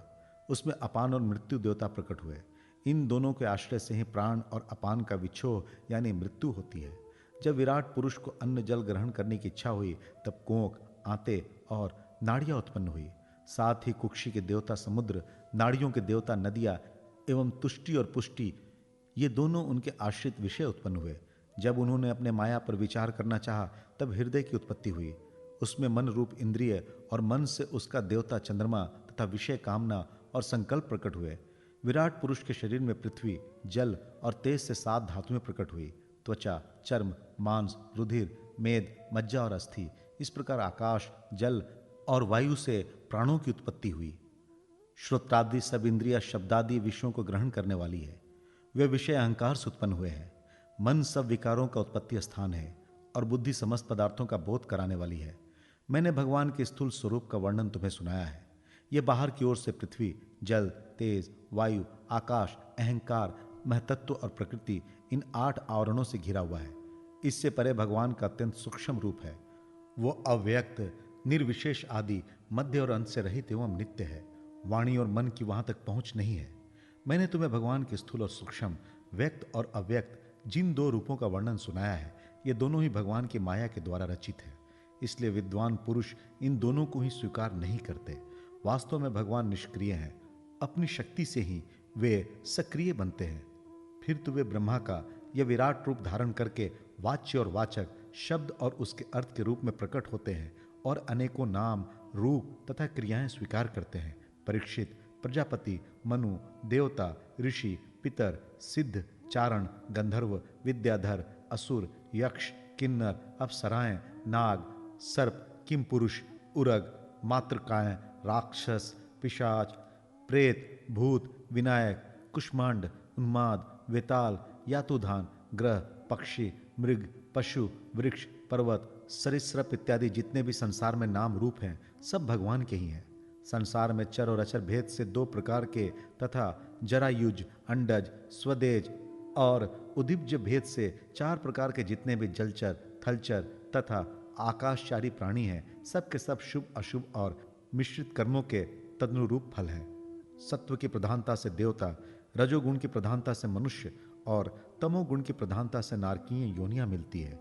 इन गुणों में जब एक गुण दूसरे 2 गुणों से अभिभूत हो जाता है, तब प्रत्येक गति के 3-3 भेद और हो जाते हैं। वे भगवान जगत के धारण पोषण के लिए धर्म में विष्णु रूप स्वीकार करके देवता, मनुष्य और पशु पक्षी आदि रूपों में अवतार लेते हैं तथा विश्व का पालन पोषण करते हैं। प्रलय का समय भगवान अपने बनाए हुए इस विश्व की कालाग्नि स्वरूप रुद्र का रूप ग्रहण करके अपने में वैसे ही लीन कर लेते हैं जैसे वायु मेघमाला को। परीक्षित, महात्माओं ने अचिंत्य श्रेय भगवान का इस प्रकार वर्णन किया है, परंतु तत्वज्ञानी पुरुषों को केवल इस सृष्टि, पालन और प्रलय करने वाले रूप में ही उनका दर्शन नहीं करना चाहिए, क्योंकि वे तो इससे परे भी हैं। सृष्टि की रचना आदि कर्मों का निरूपण करके पूर्ण परमात्मा से कर्म या कर्तापन का संबंध नहीं जोड़ा गया है। वो तो माया से आरोपित होने के कारण कर्तव्य का निषेध करने के लिए ही है। यह मैंने ब्रह्मा जी के महाकल्प का अवान्तर कल्पों के साथ वर्णन किया है। सब कल्पों में सृष्टि कर्म एक सा ही है। अंतर है तो केवल इतना ही कि महाकल्प के प्रारंभ में प्रकृति से क्रमशः महातत्वादि की उत्पत्ति होती है और कल्पों के प्रारंभ में प्राकृत सृष्टि तो ज्यों का त्यों रहती ही है। चराचर प्राणियों के वैकृत सृष्टि नवीन रूप से होती है। परीक्षित, काल का परिमाण, कल्प और उसके अंतर्गत मनवंतरों का वर्णन आगे चलकर करेंगे। अब तुम पाद्म कल्प का वर्णन सावधान होकर सुनो। शौनक जी ने पूछा, सूत जी, आपने हम लोगों से कहा था कि भगवान के परम भक्त विदुर जी ने अपने अति दुस्सत्य कुटुंबियों को भी छोड़कर पृथ्वी के विभिन्न तीर्थों में विचरण किया था। उस यात्रा में मैत्रेय ऋषि के साथ अध्यात्म के संबंध में उनकी बातचीत कहाँ तक हुई तथा मैत्रेय जी ने उनके प्रश्न करने पर किस तत्व का उपदेश किया? सूत जी, आपका स्वभाव बड़ा सौम्य है। आप विदुर जी का वह चरित्र हमें सुनाइए। उन्होंने अपने भाई बंधुओं को क्यों छोड़ा और फिर उनके पास क्यों लौट आए?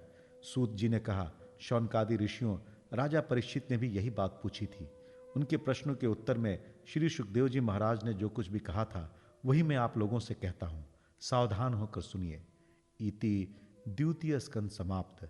हरि ओम तत्सत। ओम नमो भगवते वासुदेवाय। श्रीमद् भागवत महापुराण, तृतीय स्कंद, पहला अध्याय। उद्धव और विदुर जी की भेंट। श्री सुखदेव जी ने कहा, परीक्षित, जो बात तुमने पूछी है वो पूर्व काल में अपने सुख समृद्धि से पूर्ण घर को छोड़कर वन में गए हुए विदुर जी ने भगवान मैत्रेय जी से पूछी थी। जब सर्वेश्वर भगवान श्री कृष्ण पांडवों के दूत बनकर गए थे, तब वे दुर्योधन के महल को छोड़कर उसी विदुर जी के घर में अपना ही समझकर बिना बुलाए चले गए थे। राजा परीक्षित ने पूछा, प्रभु, ये तो बतलाइए कि भगवान मैत्रेयी के साथ विदुर जी का समागम कहाँ और किस समय हुआ था? पवित्र आत्मा विदुर ने महात्मा मैत्रेयी जी से कोई साधारण प्रश्न नहीं किया होगा, क्योंकि उसे तो मैत्रेयी जी जैसे साधु शिरोमणि ने अभिनंदन पूर्वक उत्तर देकर महामान्वित किया था। सूत जी कहते हैं, सर्वज्ञ शुकदेव जी राजा परीक्षित के इस प्रकार पूछने पर अति प्रसन्न होकर कहा, सुनो। श्री सूकदेव जी ने कहा, परीक्षित, ये उन दिनों की बात है जब अंधे राजा धृतराष्ट्र ने अन्यायपूर्वक अपने दुष्ट पुत्रों का पालन पोषण करते हुए अपने छोटे भाई पांडवों के अनाथ बालकों को लाक्षा भवन में भेजकर आग लगवा दी थी। जब उनकी पुत्रवधू और महाराज युधिष्ठिर की पटरानी द्रौपदी के केश दुशासन ने भरी सभा में खींचे, उस समय द्रौपदी की आंखों से आंसुओं की धारा बह चली और उस प्रवाह से उसके वक्षस्थल पर लगा हुआ केसर भी बह चला। किंतु धृतराष्ट्र ने अपने पुत्र को उस कुकर्म से नहीं रोका। दुर्योधन ने सत्यपरायण और भोले भाले युधिष्ठिर का राज्य जुए में अन्याय से जीत लिया और उन्हें वन में निकाल दिया। किंतु वन से लौटने पर प्रतिज्ञा अनुसार जब उन्होंने न्यायोचित पैतृक भाग मांगा, तब भी मोहवश उन्होंने अज्ञात शत्रु युधिष्ठिर को उनका हिस्सा नहीं दिया। महाराज युधिष्ठिर के भेजने पर जब जगत गुरु भगवान श्री कृष्ण कौरवों की सभा में हित भरे सुमधुर वचन कहे तो श्री भीष्मादि सज्जनों को अमृत से लगे, पर कुरुराज ने उनके कथन को कुछ भी आदर नहीं दिया। देते कैसे, उनके तो सारे पुण्य नष्ट हो चुके थे।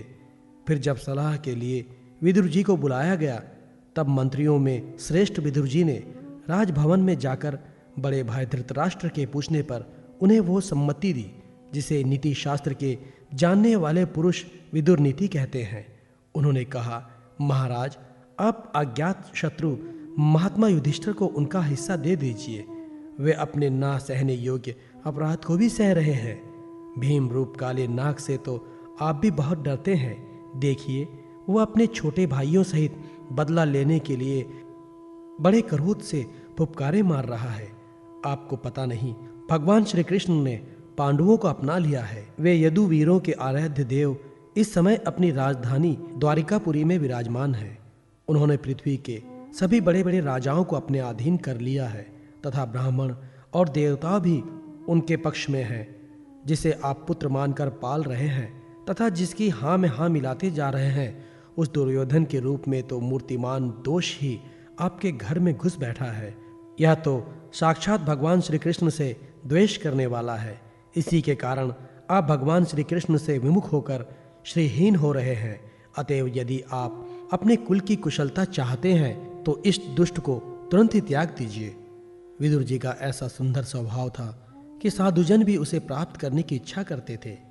किंतु उनकी ये बात सुनते ही कर्ण, दुशासन और शकुनी सहित दुर्योधन के होठ अत्यंत क्रोध से भड़कने लगे और उसने उनका तिरस्कार करते हुए कहा, अरे, इस कुटिल दासी पुत्र को यहाँ किसने बुलाया है?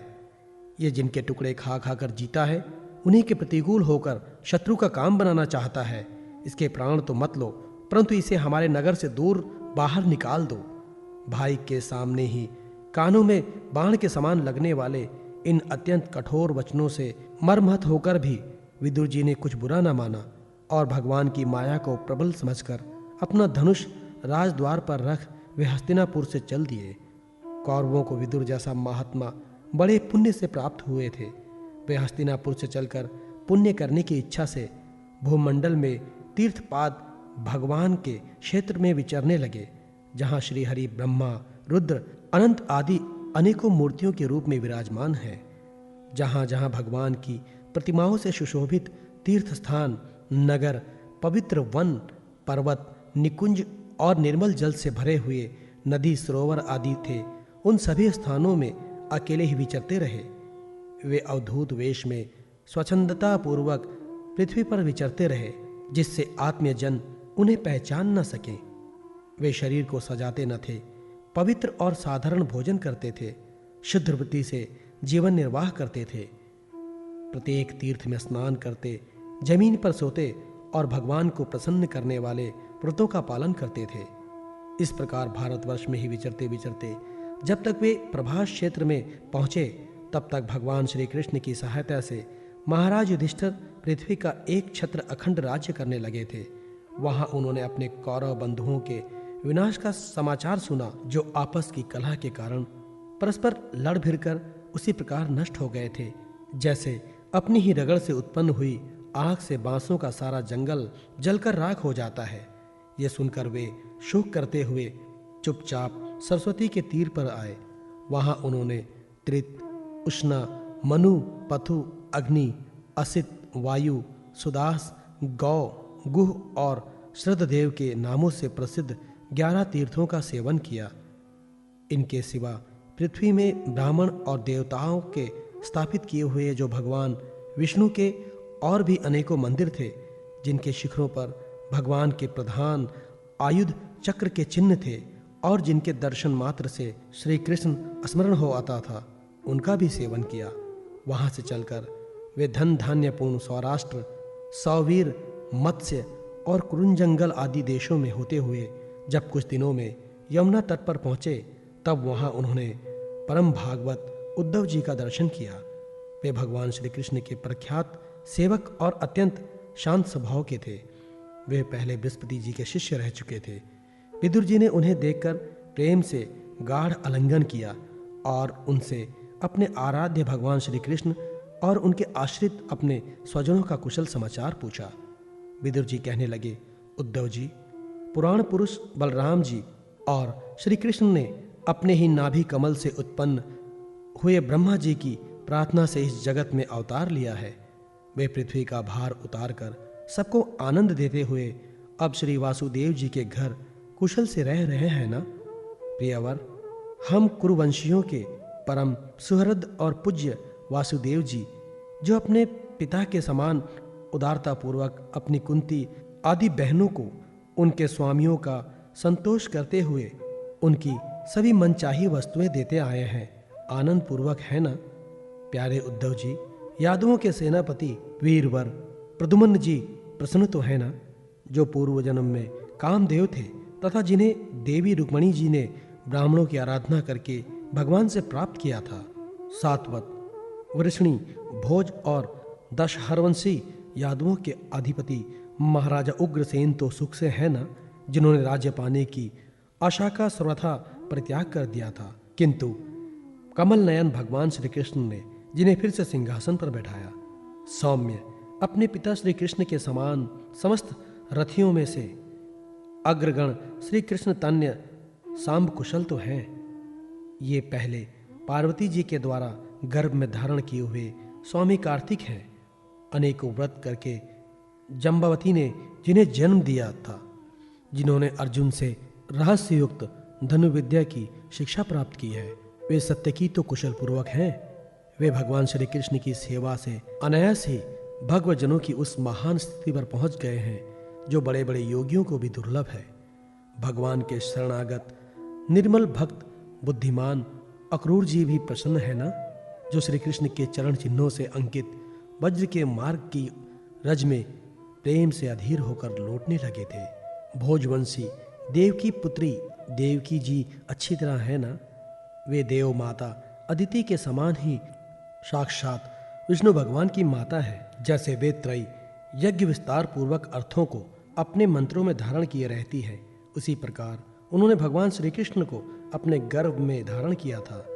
आप भक्तजनों की कामनाएं पूर्ण करने वाले भगवान अनिरुद्ध जी सुखपूर्वक तो है ना, जिन्हें शास्त्र वेदों के आदि कारण और अंता कारण चतुष्टय के चौथे अंश मन के अधिष्ठता बतलाते हैं। सौम्य स्वभाव उद्धव जी अपने हृदयेश्वर भगवान श्री कृष्ण का अनन्य भाव से अनुसरण करने वाले, जो हृदिक सत्य भावानंदन चारुदेशन और गद आदि अन्य भगवान के पुत्र हैं, वे सब कुशल पूर्वक तो है ना। महाराज युधिष्ठिर अपनी अर्जुन और श्री कृष्ण रूप दोनों भुजाओं की सहायता से धर्म मर्यादा का न्यायपूर्वक पालन करते हैं ना। माय दानव की बनाई हुई सभा में उनके राज्य वैभव और दबदबे को देखकर दुर्योधन को बड़ा डाह हुआ था। अपराधियों के प्रति अत्यंत असहिष्णु भीष्मसेन ने संपर्क के समान दीर्घकालीन क्रोध को छोड़ दिया है क्या? जब वे गदा युद्ध में तरह तरह के पैंतरे बदलते थे, तब उनके पैरों की धमक से धरती डोलने लगती थी। जिनके बाणों के जाल से छिपकर किरात वेशधारी अतएव किसी की पहचान में न आने वाले भगवान शंकर प्रसन्न हो गए थे, वे रथी और युद्धपतियों का सुयश बढ़ाने वाले गांडीवधारी अर्जुन तो प्रसन्न है ना। अब तो उनके सभी शत्रु शांत हो चुके होंगे। पलक जैसी प्रकार नेत्रों की रक्षा करते हैं, उसी प्रकार कुंती के पुत्र युधिष्ठिर आदि जिनकी सर्वदा संभाल रखते हैं और कुंती ने ही जिनका लालन पालन किया है, वे माद्री के यमज पुत्र नकुल सहदेव कुशलता से तो है ना। उन्होंने युद्ध में शत्रु से अपना राज्य उसी प्रकार छीन लिया जैसे दो गरुड़ इंद्र के मुख से अमृत निकाल लाए। अहो, बेचारी कुंती तो राष्ट्री श्रेष्ठ पांडु के वियोग में मृत प्राय सी होकर उन बालकों के लिए ही प्राण धारण किए हुए है। रथियों में श्रेष्ठ महाराज पांडु ऐसे अनुपम वीर थे कि उन्होंने केवल एक धनुष लेकर ही अकेले चारों दिशाओं को जीत लिया था।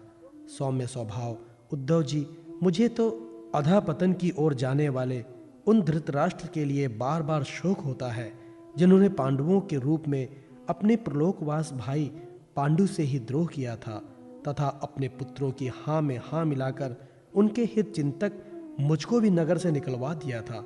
किंतु भाई, मुझे इसका कुछ भी खेद अथवा आश्चर्य नहीं है। जगदीवधाता भगवान श्री कृष्ण ही मनुष्यों की सी लीलाएं करके लोगों की मनोवृत्तियों को भ्रमित कर देते हैं। मैं तो उन्हीं की कृपा से उनकी महिमा को देखता हुआ दूसरों की दृष्टि से दूर रहकर सानंद विचार कर रहा हूँ। यद्यपि कौरवों ने उनके बहुत से अपराध किए, फिर भी भगवान ने उनकी इसलिए उपेक्षा कर दी थी कि वे उनके साथ उन दुष्ट राजाओं को भी मारकर अपने शरणागतों का दुख दूर करना चाहते थे, जो धन, विद्या और जाति के मत से अंधे होकर कुमार्गगामी हो रहे थे और बार बार अपनी सेनाओं से पृथ्वी को कपा रहे थे। उद्धव जी, भगवान श्री कृष्ण जन्म और कर्म से रहित हैं, फिर भी दुष्टों का नाश करने के लिए और लोगों को अपनी ओर आकर्षित करने के लिए उनका दिव्य जन्म हुआ करते हैं। नहीं तो भगवान की तो बात ही क्या, दूसरे जो लोग गुणों से पार हो गए हैं, उनमें भी ऐसा कौन है जो इस कर्माधीन देह के बंधन में पड़ना चाहेगा। अतः मित्र, जिन्होंने आजन्मा होकर भी अपने शरण में आए हुए समस्त लोकपाल और आज्ञाकारी भक्तों का प्रिय करने के लिए यदुकुल में जन्म लिया है, उन पवित्र कीर्ति श्री हरि की बातें सुनाओ। दूसरा अध्याय, उद्धव जी द्वारा भगवान की बाल लीलाओं का वर्णन। श्री सुखदेव जी कहते हैं, जब विदुर जी ने परम भक्त उद्धव जी से इस प्रकार उनके प्रियतम श्री कृष्ण जी से संबंधित रखने वाली बातें पूछी, तब उन्हें अपने स्वामी का स्मरण हो आया और वे हृदय भर आने के कारण कुछ भी उत्तर ना दे सके। जब ये 5 वर्ष के थे, तब बालकों की तरह खेलने में ही श्री कृष्ण की मूर्ति बनाकर उनकी सेवा पूजा में ऐसे तन्मय हो जाते थे कि कलेबे के लिए माता के बुलाने पर उसे छोड़कर नहीं जाते थे। अब तो दीर्घकाल से उन्हीं की सेवा में रहते हैं। ये बूढ़े हो चले हैं, अतः विदुर जी के पूछने से उन्हें अपने प्यारे प्रभु के चरण कमलों का स्मरण हो आया। उनका चित्त विरह से व्याकुल हो गया, फिर वे कैसे उत्तर दे सकते थे। उद्धव जी श्री कृष्ण के चरणारविंद मकरंद सुधा से सरोवर होकर 2 घड़ी तक कुछ भी नहीं बोल सके। तीव्र भक्ति योग से उसमें डूबकर वे आनंद मग्न हो गए। उनके सारे शरीर में रोमांच हो आया तथा मुंदे हुए नेत्रों से प्रेम के आंसुओं की धारा बहने लगी। उद्धव जी को इस प्रकार प्रेम प्रवाह डूबे हुए देखकर विदुर जी ने उन्हें कृतकृत्य माना। कुछ समय बाद जब उद्धव जी भगवान के प्रेमाधाम से उतरकर पुनः धीरे धीरे संसार में आए, तब अपने नेत्रों को पोंछकर भगवत लीलाओं का स्मरण हो आने से विस्मित हो विदुर जी इस प्रकार कहने लगे। उद्धव जी बोले, विदुर जी, श्री कृष्ण रूप सूर्य के छिप जाने से हमारे घरों को काल रूप अजगर ने खा डाला है। वे श्रीहीन हो गए हैं। अब मैं उनकी क्या कुशलता सुनाऊं? ओह, ये मनुष्य लोक बड़ा ही अभागा है। इसमें भी यादव तो नितांत भाग्यहीन है, जिन्होंने निरंतर श्री कृष्ण के साथ रहते हुए भी उन्हें नहीं पहचाना।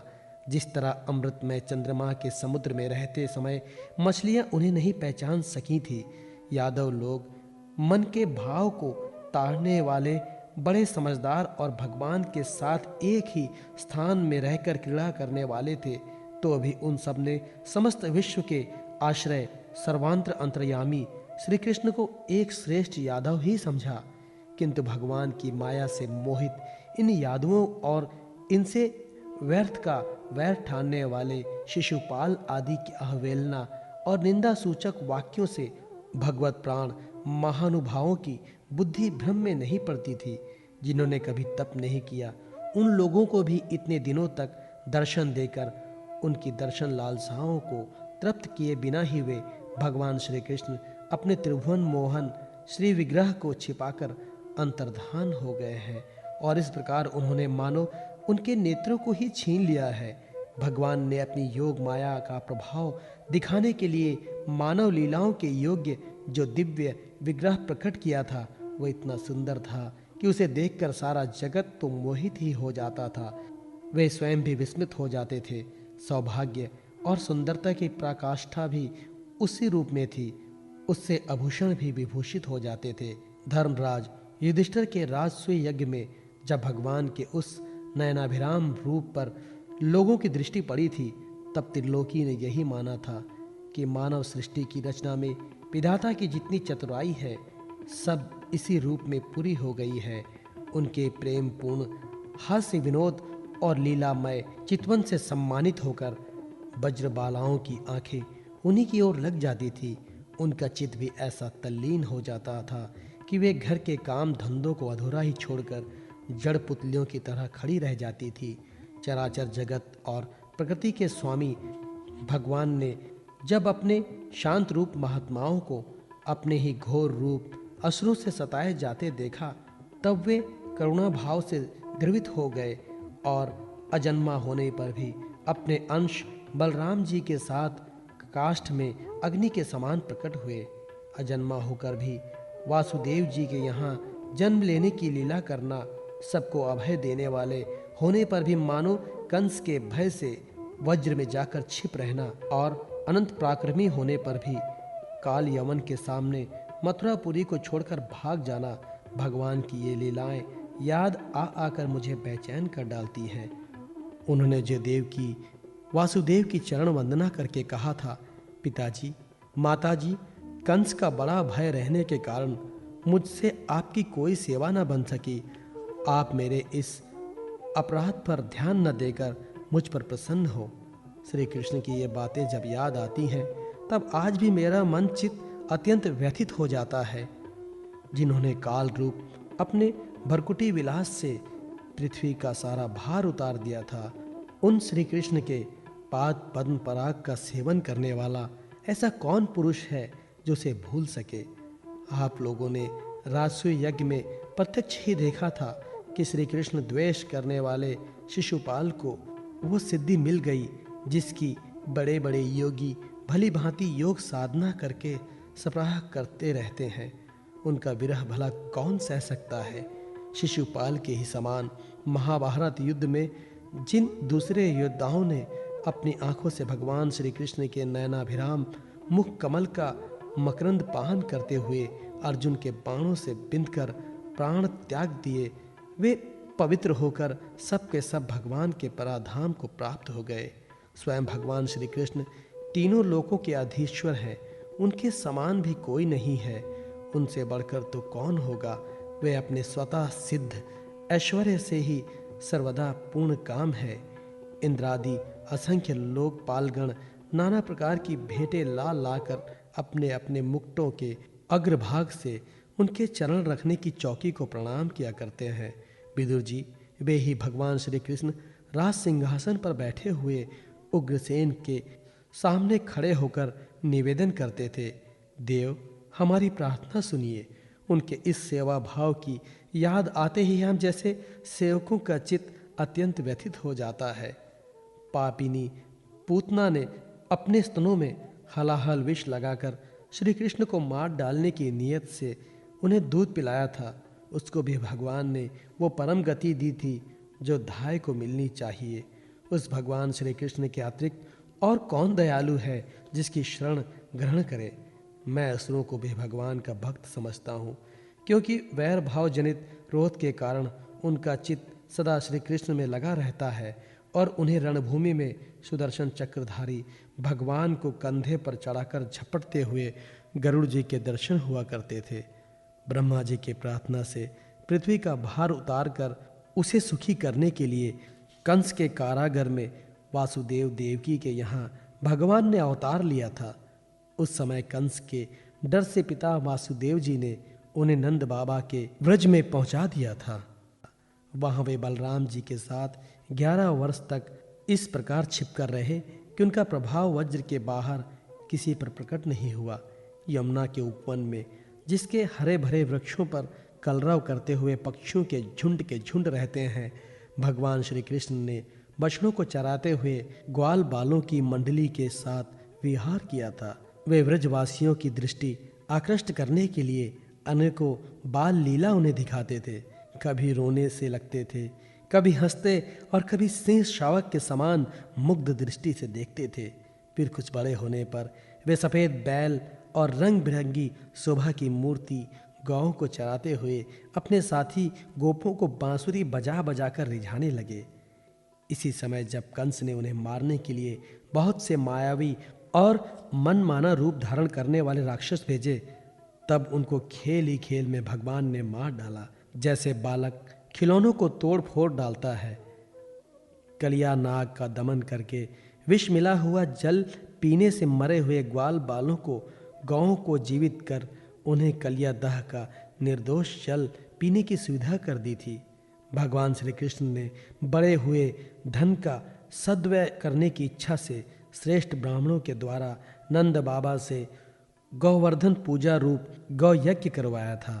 भद्र, इससे अपना मान भंग होने के कारण जब इंद्र ने क्रोधित होकर व्रज का विनाश करने के लिए मुसलधार जल बरसाना आरंभ किया, तब भगवान ने करुणावश खेल ही खेल में छत्ते के समान गोवर्धन पर्वत को उठा लिया और अत्यंत घबराए हुए व्रजवासियों की तथा उनके पशुओं की रक्षा की। संध्या के समय जब सारे वृंदावन में शरद के चंद्रमा की चांदनी छिटक जाती, तब श्री कृष्ण उसका सम्मान करते हुए मधुर गान करते और गोपियों की मंडली की शोभा बढ़ाते हुए उनके साथ रस विहार करते थे। श्रीमद् भागवत 3 अध्याय, भगवान की अन्य लीला चरित्रों का वर्णन। उद्धव जी कहते हैं, इसके बाद श्री कृष्ण अपने माता पिता देवकी वासुदेव को सुख पहुंचाने की इच्छा से बलदेव जी के साथ मथुरा पधारे और उन्होंने शत्रु समुदाय के स्वामी कंस को ऊंचे सिंहासन से नीचे पटककर तथा उसके प्राण लेकर उसकी लाश को बड़े जोर से पृथ्वी पर घसीटा। सांदीपनी मुनि के द्वारा एक बार उच्चारण किए हुए संगोपांग वेद का अध्ययन करके दक्षिणा स्वरूप उनके मरे हुए पुत्र को पांजन्य नामक राक्षस के पेट से लाकर दे दिया। भीष्मक नंदिनी रुक्मणी के सौंदर्य से अथवा रुक्मी के बुलाने से जो शिशुपाल और उसके सहायक वहां आए हुए थे, उनके सिर पर पैर रखकर गांधार विधि के द्वारा विवाह करने के लिए अपनी नित्य संगिनी रुक्मणी को वे वैसे ही हरण कर लाए जैसे गरुड़ अमृत कलश को ले आए थे। स्वयंवर में 7 बिना नथे हुए बैलों को नाथ कर नागनजिति से विवाह किया। इस प्रकार मान भंग हो जाने पर मूर्ख राजाओं ने शस्त्र उठाकर राजकुमारी को छीनना चाहा। तब भगवान श्री कृष्ण ने स्वयं बिना घायल हुए अपने शस्त्रों से उन्हें मार डाला। भगवान विषयी पुरुषों की सी लीला करते हुए अपनी प्राण प्रिया सत्यभामा को प्रसन्न करने की इच्छा से उनके लिए स्वर्ग से कल्प वृक्ष उखाड़ लाए। उस समय इंद्र ने क्रोध से अंधे होकर अपने सैनिकों सहित उन पर आक्रमण कर दिया, क्योंकि वो निश्चय ही अपनी स्त्रियों का कीड़ा मृग बना हुआ था। अपने विशाल डील डौल से आकाश को भी ढक देने वाले अपने पुत्र सौमासुर को भगवान के हाथ से मरा हुआ देखकर पृथ्वी ने जब उनसे प्रार्थना की, तब उन्होंने सौमासुर के पुत्र भगदत्त को उसका बचा हुआ राज्य देकर उसके अंतःपुर में प्रवेश किया। वहाँ सौमासुर द्वारा हार कर लाई हुई बहुत सी राज्य कन्याएं थी। वे दीन बंधु श्री कृष्ण को देखते ही खड़ी हो गई और सबने महान हर्ष, लज्जा एवं प्रेम पूर्वक चितवन से तत्काल ही भगवान को पति रूप में वर्ण कर लिया। तब भगवान ने अपनी निशक्ति योग माया से उन ललनाओं के अनुरूप उतने ही रूप धारण कर उन सब का अलग अलग महलों में एक मुहूर्त में विधिवत पाणी ग्रहण किया। अपनी लीला का विस्तार करने के लिए उन्होंने उनमें से प्रत्येक के गर्भ से सभी गुणों में अपने ही समान 10-10 पुत्र उत्पन्न किए। जब काल, यमन, जरासंध और शालु आदि ने अपनी सेनाओं से मथुरा और द्वारकापुरी को घेरा था, तब भगवान ने निज जनों को अपनी अलौकिक शक्ति देकर उन्हें स्वयं मरवाया था। शंबर, दिव्यविद, बाणासुर, मूर, बल्लव तथा दंतवक्त्र आदि अन्य योद्धाओं में से भी किसी को उन्होंने स्वयं मारा था और किसी को दूसरों से मरवाया था। इसके बाद उन्होंने आपके भाई धृतराष्ट्र और पांडु के पुत्रों का पक्ष लेकर आए हुए राजाओं का भी संहार किया, जिनके सेना सहित कुरुक्षेत्र में पहुंचने पर पृथ्वी डगमगाने लगी थी। कर्ण, दुशासन और शकुनी की खोटी सलाह से जिसकी आयु और श्री दोनों नष्ट हो चुकी थी, तथा भीमसेन की गदा से जिसकी जांघ टूट चुकी थी, उस दुर्योधन को उनके साथियों के सहित पृथ्वी पर खड़ा देखकर भी उन्हें प्रसन्नता न हुई। वे सोचने लगे, यदि द्रोण, भीष्म, अर्जुन और भीमसेन के द्वारा इस 18 अक्षौहिणी सेना का विपुल संहार हो भी गया तो इससे पृथ्वी का कितना भार हल्का हुआ। अभी तो मेरे अंश रूप प्रद्युम्न आदि के बल से बड़े हुए यादवों का दुस्साह दल बना ही हुआ है। जब वे मधुपान से मतवाले हो लाल लाल आंखें करके आपस में लड़ने लगेंगे, तब उससे ही उनका नाश होगा। इसके सिवा और कोई उपाय नहीं है।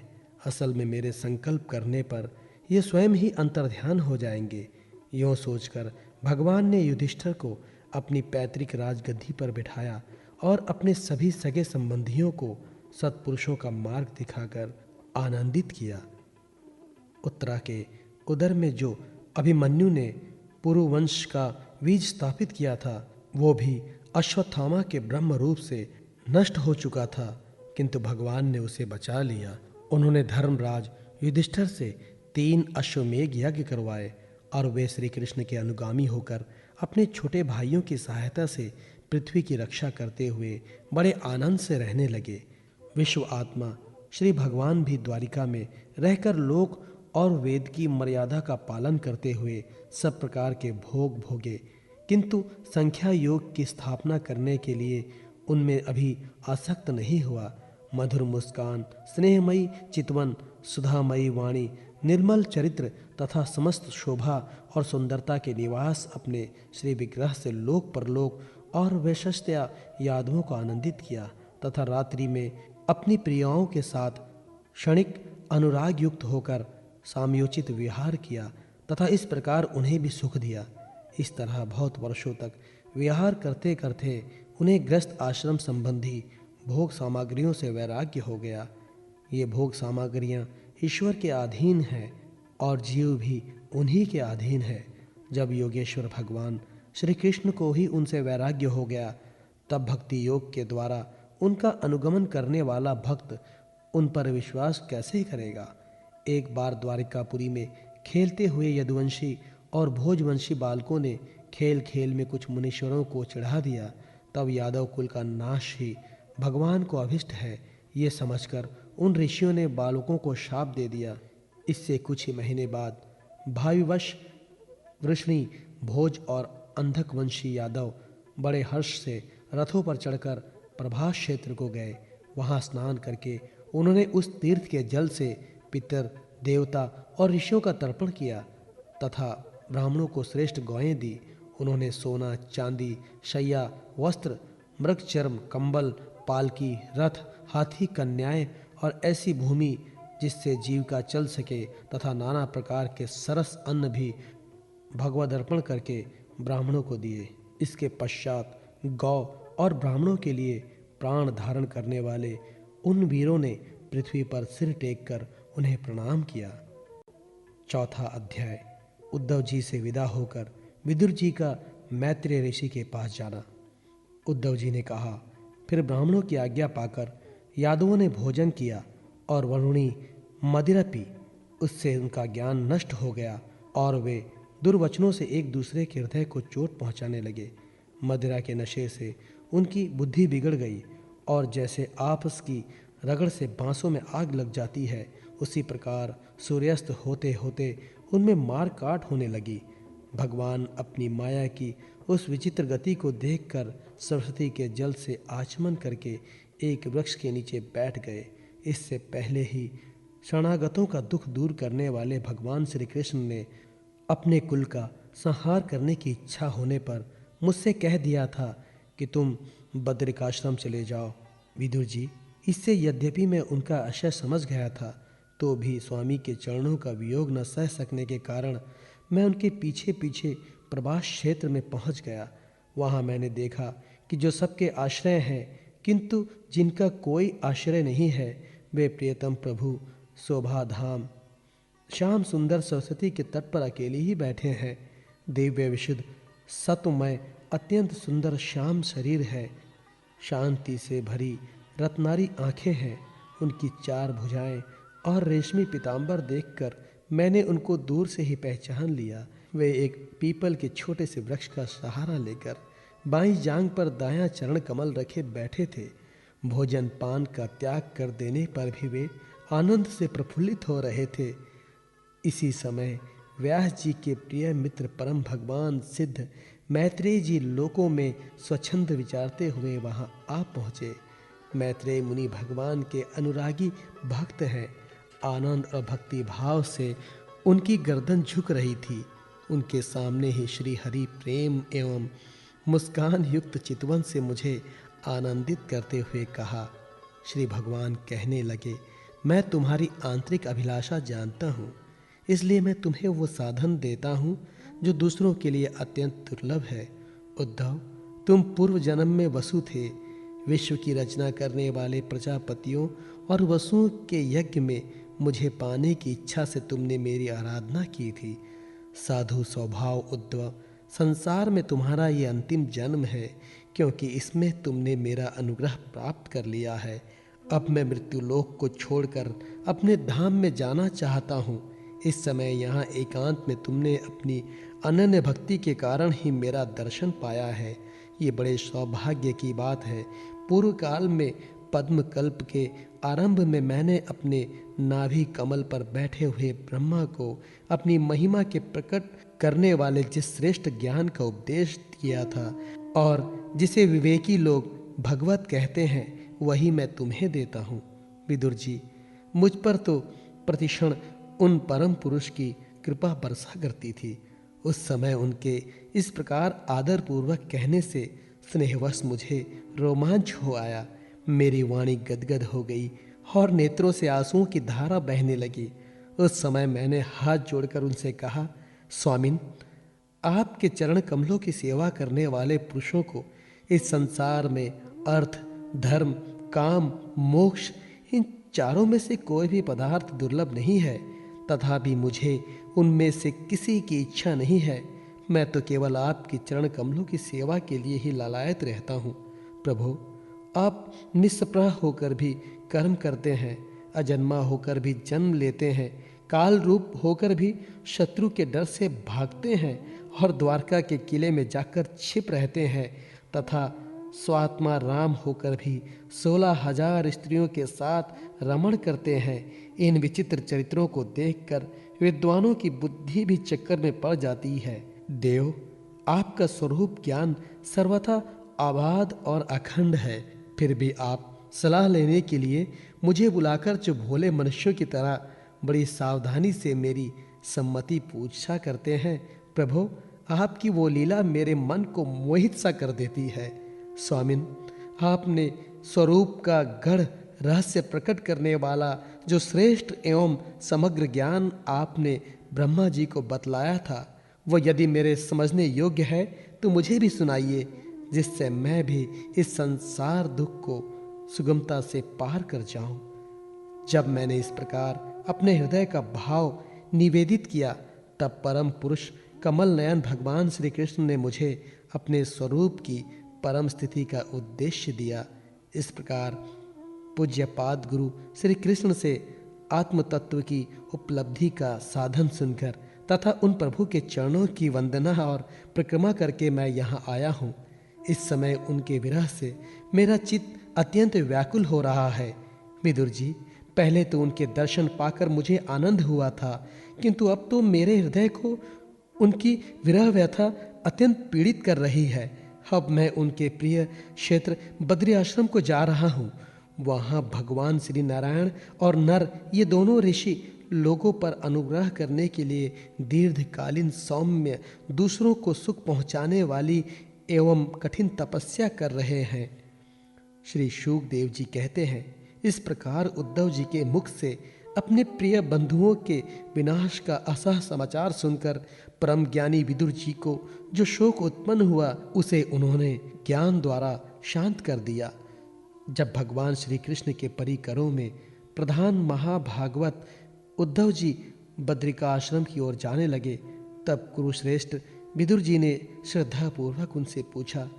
विदुर जी ने कहा, उद्धव जी, योगेश्वर भगवान श्री कृष्ण ने अपने स्वरूप के गूढ़ रहस्यों को प्रकट करने वाले जो परम ज्ञान आपसे कहा था, वो आप हमें भी सुनाइए, क्योंकि भगवान के सेवक तो आपके सेवकों का कार्य सिद्ध करने के लिए ही विचरा करते हैं। उद्धव जी ने कहा, उस तत्व ज्ञान के लिए आपको मुनिवर मैत्रेय जी की सेवा करनी चाहिए। इस मृत्यु लोक को छोड़ते समय मेरे सामने स्वयं भगवान ने ही आपको उपदेश करने के लिए उन्हें आज्ञा दी थी।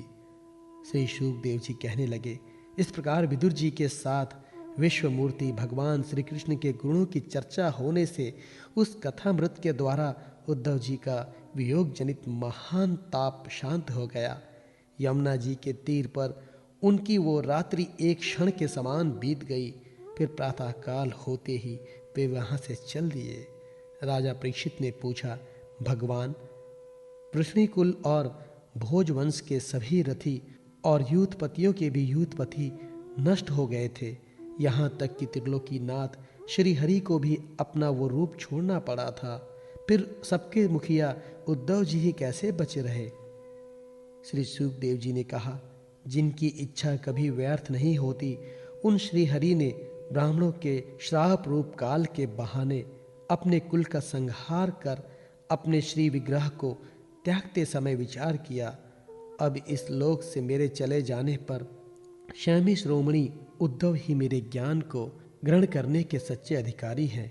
उद्धव मुझसे अणुमात्र भी कम नहीं है, क्योंकि वे आत्मजयी हैं, विषयों से कभी विचलित नहीं हुए। अतः लोगों को मेरे ज्ञान की शिक्षा देते हुए वे यहीं रहे। वेदों के मूल कारण जगत गुरु श्री कृष्ण के इस प्रकार आज्ञा देने पर उद्धव जी बद्रिकाश्रम में जाकर समाधि योग द्वारा श्री हरि की आराधना करने लगे। कुरुक्षेत्र परीक्षित परमात्मा श्री कृष्ण ने लीला से ही अपना श्री विग्रह प्रकट किया था और लीला से ही उसे अंतर्ध्यान कर दिया।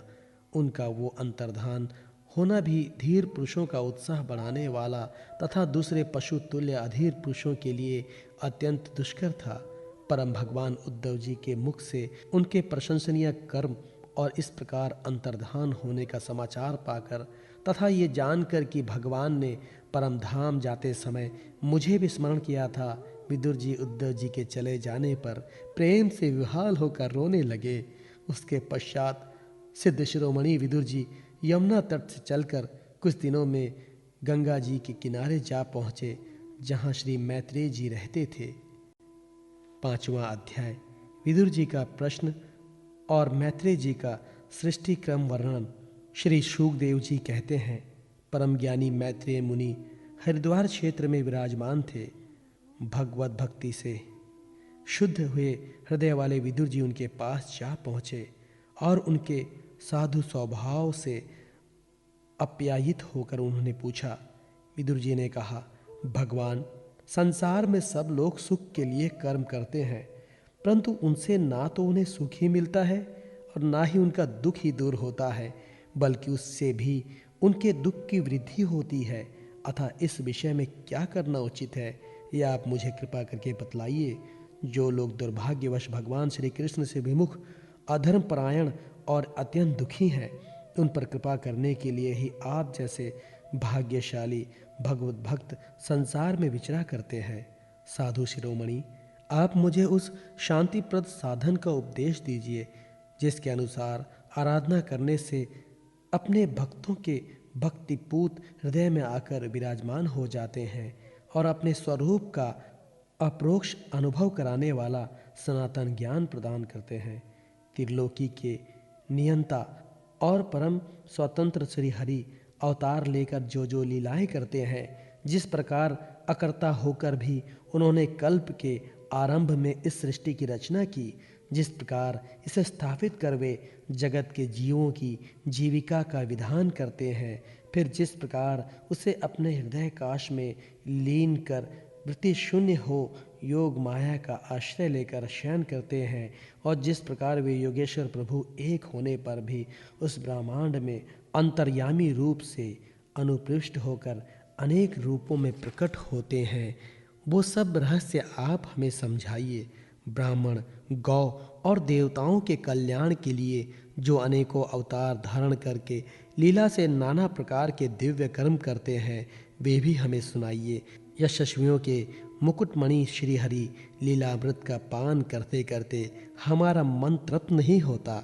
हमें ये भी सुनाइए कि उस समस्त लोकपतियों के स्वामी श्री हरि ने उन लोकों, लोकपालों और लोक पर्वत से बाहर के भागों को, जिनमें ये सब प्रकार के प्राणियों के अधिकार अनुसार भिन्न भिन्न भेद प्रतीत हो रहे हैं, किन तत्वों से रचा है। द्विजवर, उन विश्वकर्ता स्वयंभू श्री नारायण ने अपनी प्रजा के स्वभाव, कर्म, रूप और नामों के भेद की किस प्रकार रचना की है। भगवान, मैंने श्री व्यास जी के मुख से ऊंच नीच वर्णों के धर्म तो कई बार सुने हैं, किंतु अब श्री कृष्णामृत के प्रवाह को छोड़कर अन्य स्वल्प सुखदायक धर्मों से मेरा चित्त उब गया है। उन तीर्थपाद श्री हरि के गुणानुवाद से तृप्त हो भी कौन सकता है। उनका तो नारद आदि महात्मा गण भी आप जैसे साधुओं के समाज में कीर्तन करते हैं, तथा जब वे मनुष्यों के कर्णार आंध्रों में प्रवेश करते हैं, तब उनकी संसार चक्र में डालने वाली घर गृहस्थी आसक्ति को काट डालते हैं। भगवान, आपके सखा मुनिवर कृष्ण द्वैपायन ने भी भगवान के गुणों का वर्णन करने की इच्छा से महाभारत रचा है। उसमें भी विषय सुखों का उल्लेख करते हुए मनुष्यों की बुद्धि को भगवान की कथाओं की ओर लगाने का ही प्रयत्न किया है। ये भगवत कथा की रुचि श्रद्धालु पुरुष के हृदय में जब बढ़ने लगती है, तब अन्य विषयों से उसे विरक्त कर देती है। वो भगवत चरणों के निरंतर चिंतन से आनंद मग्न हो जाता है और उस पुरुष के सभी दुखों का तत्काल अंत हो जाता है। मुझे तो उन सोचनीयों के भी सोचनीय अज्ञानी पुरुषों के लिए निरंतर खेद रहता है, जो अपने पीछे पापों के कारण श्री हरि कथाओं से विमुक्त रहते हैं। हाय, काल भगवान उनके अमूल्य जीवन को काट रहे हैं और वे वाणी, देह और मन से व्यर्थ वाद विवाद, व्यर्थ चेष्टा और व्यर्थ चिंता में लगे रहते हैं। मैत्रेय जी, आप दीनों पर कृपा करने वाले हैं, अतः भौरा जैसे फूलों में से रस निकाल लेता है, उसी प्रकार इन लौकिक कथाओं में से उनकी सारभूता परम कल्याणकारी पवित्र कीर्ति श्री हरि की कथाएं छांटकर हमारे कल्याण के लिए सुनाइए। उन सर्वेश्वर ने संसार की उत्पत्ति, स्थिति और संहार करने के लिए अपने माया शक्ति को स्वीकार कर रामकृष्ण की अवतारों के द्वारा जो अनेकों अलौकिक लीलाएं की हैं, वे सब मुझे सुनाइए। श्री शुकदेव जी कहते हैं, जब विदुर जी ने जीवों के कल्याण के लिए इस प्रकार प्रश्न किया, तब तो मुनि श्रेष्ठ भगवान मैत्रेय जी ने उनकी बहुत बड़ाई करते हुए यों कहा, श्री मैत्रेय जी बोले, साधु स्वभाव विदुर जी, आपने जब जीवों पर अत्यंत अनुग्रह करके ये बड़ी अच्छी बात पूछी है। आपका चित्त तो सर्वदा श्री भगवान में ही लगा रहता है, तथापि इससे संसार में भी आपका बहुत श्रेयस फैलेगा। आप श्री व्यास जी औरस पुत्र हैं, इसलिए आपके लिए ये कोई बड़ी बात नहीं है कि आप अनन्य भाव से सर्वेश्वर श्री हरि के आश्रित हो गए हैं। आप प्रजा को दंड देने वाले भगवान यम हैं। मांडव ऋषि का शाप होने के कारण ही आपने श्री व्यास जी के वीर्य से उनके भाई विचित्र वीर्य की भोग पत्नी दासी के गर्भ से जन्म लिया है। आप सर्वदा ही श्री भगवान और उनके भक्तों को अत्यंत प्रिय हैं, इसलिए भगवान निज धाम पधारते समय मुझे आपको ज्ञानोपदेश करने की आज्ञा दे गए हैं। इसलिए अब मैं जगत की उत्पत्ति, स्थिति और लय के लिए योग माया के द्वारा विस्तृत हुई भगवान की विभिन्न लीलाओं का क्रमशः वर्णन करता हूँ। सृष्टि रचना के पूर्व समस्त आत्माओं के आत्मा एक पूर्ण परमात्मा थे। न दृष्टा था न दृश्य। सृष्टि काल में अनेक वृत्तियों के भेद से जो अनेकता दिखाई पड़ती है वो भी वही थे। क्योंकि उनकी इच्छा अकेले रहने की थी, वे ही दृष्टा होकर देखने लगे, परंतु उन्हें दृश्य दिखाई नहीं पड़ा, क्योंकि उस समय वे ही अद्वितीय रूप से प्रकाशित हो रहे थे। ऐसी अवस्था में वे अपने को असत के समान समझने लगे। वस्तुतः वे असत नहीं थे, क्योंकि उनकी शक्तियाँ ही सोई थी, उनके ज्ञान का लोप नहीं हुआ था। ये दृष्टा और दृश्य का अनुसंधान करने वाली शक्ति है, कार्य कारण रूपा माया है। महाभाग विदुर जी, इस भावाभाव रूप अनिर्वचनीय माया के द्वारा ही भगवान ने इस विश्व का निर्माण किया है। काल शक्ति से जब ये त्रिगुणयामी माया शोभ को प्राप्त हुई, तब उन इंद्रियातीत चिन्मय परमात्मा ने अपने अंश पुरुष रूप में उसमें चिदाभास रूप बीज स्थापित किए। तब काल की प्रेरणा से उस अव्यक्त माया से महातत्व प्रकट हुआ। वो मिथ्या अज्ञान का नाशक होने के कारण विज्ञान स्वरूप और अपने में सूक्ष्म रूप से स्थित प्रपंच की अभिव्यक्ति करने वाला था। फिर चिदाभास गुण और काल के अधीन उस महातत्व ने भगवान की दृष्टि पड़ने पर उस विश्व की रचना के लिए अपना रूपांतर किया। महातत्व के विकृत होने पर अहंकार की उत्पत्ति हुई, जो कार्य कारण और कर्ता रूप में होने के कारण भूत, इंद्रिय और मन का कारण है। वो अहंकार वैकारिक, तेजस और तामस भेद से 3 प्रकार का है। अतः अहं तत्व में विकार होने पर वैकारिक अहंकार से मन और तन से विषयों का ज्ञान होता है। वे इंद्रियों के अधिष्ठता देवता हुए। तेजस अहंकार से ज्ञानेंद्रियां और कामेंद्रियां हुई तथा तामस अहंकार से सूक्ष्म भूतों का कारण शब्द तन्मात्र हुआ और उससे दृष्टांत रूप से आत्मा का बोध करने वाला आकाश उत्पन्न हुआ। भगवान की दृष्टि जब आकाश पर पड़ी तब उससे फिर काल, माया और चिदाभास के योग से स्पर्श तन्मात्र हुआ और उसके विकृत होने पर उससे वायु की उत्पत्ति हुई। अत्यंत बलवान वायु ने आकाश के सहित विकृत होकर रूपंत मात्र की रचना की और उससे संसार का प्रकाशक तेज उत्पन्न हुआ। फिर परमात्मा की दृष्टि पड़ने पर वायु युक्त तेज ने काल, माया और चिदंश के योग से विकृत होकर रस तंत्र मात्र के कार्य जल को उत्पन्न किया। तदांतर तेज से युक्त जल ने ब्रह्मा के दृष्टिपात होने पर काल, माया और चिदंश के योग से गंध गुणयामी पृथ्वी को उत्पन्न किया। विदुर जी, इन आकाश आदि भूतों में से जो जो भूत पीछे उत्पन्न हुए हैं, उनमें क्रमशः अपने पूर्व भूतों के गुण भी अनुगत समझने चाहिए। ये महातत्ववादी के अभिमानी, विकार, विपेक्ष और चेतनांत विशिष्ट देवगण श्री भगवान के ही अंश हैं, किंतु पृथक पृथक रहने के कारण जब वे विश्व रचना रूप अपने कार्य में सफल नहीं हुए, तब हाथ जोड़कर भगवान से कहने लगे। देवताओं ने कहा, देव, हम आपके चरण कमलों की वंदना करते हैं। ये आपकी शरण में आए हुए जीवों का ताप दूर करने के लिए छत्र के समान है तथा इनका आश्रय लेने से यतिजन अनंत संसार दुख को सुगमता से ही दूर फेंक देते हैं।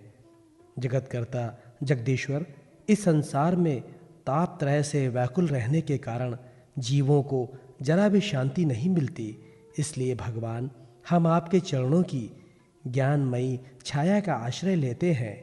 मुनिजन एकांत स्थान में रहकर आपके मुख कमल का आश्रय लेने वाले वेद मंत्र स्वरूप पक्षियों के द्वारा जिनका अनुसंधान करते रहते हैं तथा जो संपूर्ण पाप नाशिनी नदियों में श्रेष्ठ श्री गंगा जी के उद्गम स्थान है, आपके उन परम पावन पाद पद्मों का हम आश्रय लेते हैं।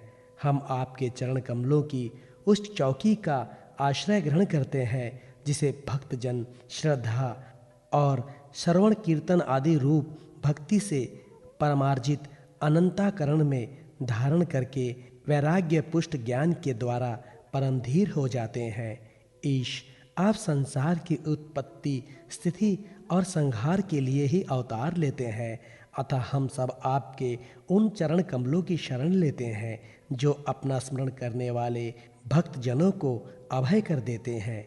जिन पुरुषों का देह, गेह तथा उनके संबंध रखने वाले अन्य तुच्छ पदार्थों में अहंता, ममता का दृढ़ दुराग्रह है, उनके शरीर में रहने पर भी जो अत्यंत दूर है, उन्हीं आपके चरणारविंदों को हम भजते हैं।